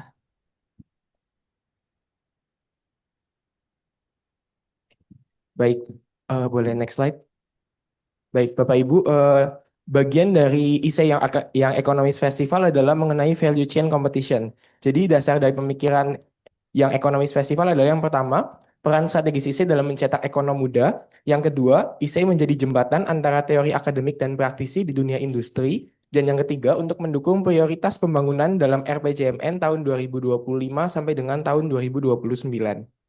Boleh next slide. Baik, untuk lini masa kegiatannya, yang pertama hari ini kick off yang sudah diselenggarakan oleh Ibu Afiliani pada tanggal 11 Juni 2025 dan seleksi dan pengumuman finalis sampai dengan 20 Agustus 2025 dan akan diadakan training bootcamp pada tanggal 30 sampai 31 Agustus untuk 25 tim atau peserta yang terpilih dan selanjutnya ada pitching dan penjurian pada tanggal 1 September dan pengumuman dan penyerahan pemikiran ekonom muda akan diserahkan pada sidang pleno ISEI di Manado tanggal 18 sampai dengan 19 September 2025. Selanjutnya, apa itu value chain competition? Jadi pada dunia industri, yang terpenting adalah rantai pasok. Kita harus memedulikan dari unsur hulu dan kehilir dari suatu komoditas atau sektoral. Maka dari itu, kami mengadakan value chain competition yang masuk dalam rangkaian ISEI Young Economist Festival. Pertama, ketentuan dari pesertanya adalah berumur maksimal 30 tahun. Yang kedua, berpartisipasi secara individu ataupun juga tim, maksimal 2 orang. Betul, dibagi 2 nggak Mas? Selanjutnya, tim dapat berasal dari institusi, fakultas, dan lembaga yang berbeda. Jadi ini sangat dibuka untuk umum, baik dari teman-teman wartawan atau teman-teman media, teman-teman kampus, dan dosen yang masih berusia di bawah 30 tahun, disilahkan untuk dapat bergabung dalam kegiatan ini. Selanjutnya, setiap peserta wajib mengikuti seluruh rangkaian kegiatan IF 2025 sesuai jadwal yang telah ditentukan. Baik untuk pengumpulan karya, nanti akan ada buklet yang juga disediakan oleh panitia. Boleh next slide. Nah, value chain competition apa yang sebenarnya diperlombakan dalam kompetisi ini? Yang pertama syaratnya adalah mengangkat potensi dari komoditas lokal. Jadi lokal konten harus diangkat dalam kompetisi ini. Yang kedua, sektor atau industri yang dipilih harus berdampak pada pertumbuhan ekonomi daerah atau secara nasional nanti agregatnya. Selanjutnya, untuk komoditas atau sektor pilihan, yang pertama ada sektor pertanian, di mana komoditasnya ada sawit, coklat, dan juga kopi. Di mana yang kedua, sektor manufaktur, di dalamnya ada TPT, makanan dan minuman, serta elektronik. Yang ketiga, sektor pertambangan, di mana untuk komoditasnya ada batu bara, migas, minyak dan gas, dan juga logam. Selanjutnya, yang menjadi enabler dalam pertumbuhan kita beberapa belakangan ini adalah sektor jasa atau industri jasa. Di dalamnya ada budaya dan seni, kesehatan, dan digital services. Boleh next slide. Oke. Untuk submission dari value chain competition akan ada 2 di dalamnya. Yang pertama ada VCC report. Ini adalah report yang akan digunakan sebagai masukan untuk pemerintah, di mana kita melihat nilai tambah atau value added, pendekatan inovatif, serta aspek keberlanjutan atau ESG dari laporan ini, yang bertujuan untuk memberikan solusi yang aplikatif, tidak hanya research based atau paper based saja, tapi apply based. Selanjutnya akan dilakukan juga pitch deck atau business pitch deck, yang merupakan presentasi ringkas yang menjelaskan gambaran umum tentang rencana bisnis atau bisnis yang sudah beroperasi juga bisa dikembangkan sebagai strategic bisnis atau strategic plan. Next slide. Baik, hadiah yang disiapkan oleh panitia dari Value Chain Competition totalnya adalah 125 juta rupiah dengan grand prize sebesar 25 juta rupiah untuk juara 1, juara 2 20 juta, juara 3 15 juta, juara regional barat, tengah, dan juga timur sebesar 10 juta, dan 7 favorit presenter sebesar 5 juta per presenternya. Baik Bapak.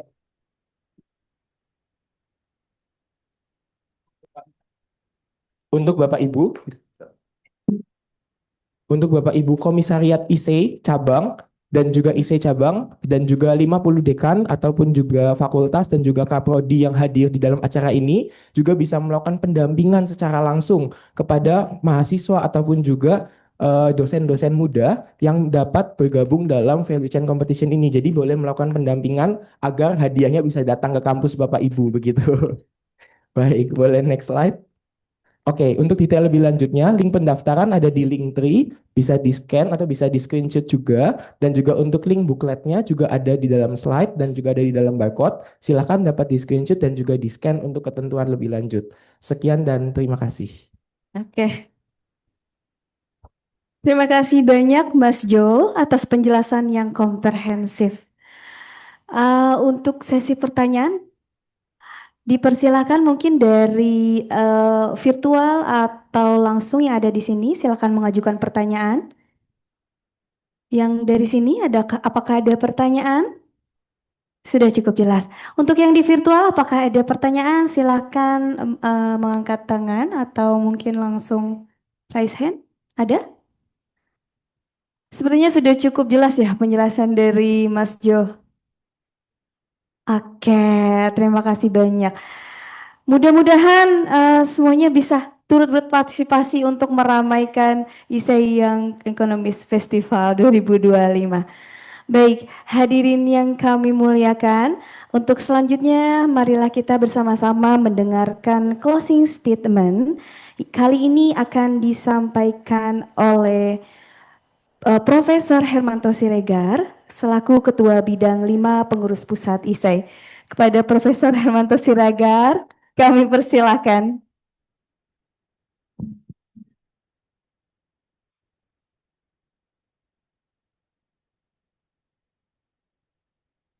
Kalau ini di luar skenario ya, karena yang seharusnya bukan saya gitu. Ah, pertama terima kasih kepada Ibu Afiliani dan teman-teman yang sudah merencanakan dan akan tadi mencanangkan dan akan melaksanakan ISEI yang Economist Festival 2025. Saya kira ini adalah suatu terobosan yang barangkali bagus juga kalau ada teman-teman yang aktif di organisasi profesi ataupun keilmuan lainnya. Kemudian yang kedua, terima kasih kepada seluruh narasumber kita, moderator, hadirin yang hadir secara daring maupun luring atas partisipasinya. Partisipasi yang lebih nyata nanti adalah yang mengikuti festival. Jadi indikatornya nanti adalah jumlahnya. Kalau saya bilang sih hadiahnya menarik tadi ya. Kata Mas Jo, mudah-mudahan datang ke kampus Bapak Ibu. Tapi nggak harus kampus kok ya. Jadi di luar kampus juga wartawan dan sebagainya itu welcome. Dan yang ketiga, barusan Bu Afi bilang penutupan. Jadi atas izin Bu Afi, Bapak Ibu semua yang hadir luring dan daring, sama-sama kita tutup acara ini dengan Alhamdulillahirrahmanirrahim. Puji syukur pada Tuhan. Assalamualaikum warahmatullahi wabarakatuh. Waalaikumsalam warahmatullahi wabarakatuh. Terima kasih Prof atas closing speech-nya untuk acara kita pada siang hari ini. Hadirin yang kami hormati, demikianlah seluruh rangkaian acara kick-off ISEI Young Economist Festival 2025. Kami mengucapkan terima kasih yang sebesar-besarnya atas partisipasi aktif dan dukungan penuh dari seluruh pihak. Para pimpinan ISEI, narasumber, moderator, para ketua ISEI cabang, seluruh dekan Fakultas Ekonomi dan Bisnis seluruh Indonesia, rekan-rekan media, dan tentunya seluruh peserta yang hadir secara luring maupun daring yang telah menyimak dengan antusias dari awal hingga akhir. Semoga semangat dan ilmu yang kita dapatkan hari ini menjadi bekal berharga untuk terus berkarya dan berinovasi demi peningkatan produktivitas dan pertumbuhan ekonomi Indonesia yang berkelanjutan. Saya Tia Lutfia Hayati, selaku pembawa acara memohon pamit undur diri. Mohon maaf atas sebesar-besarnya apabila ada tutur kata atau perkataan yang kurang berkenan. Wassalamualaikum warahmatullahi wabarakatuh. Waalaikumsalam warahmatullahi wabarakatuh.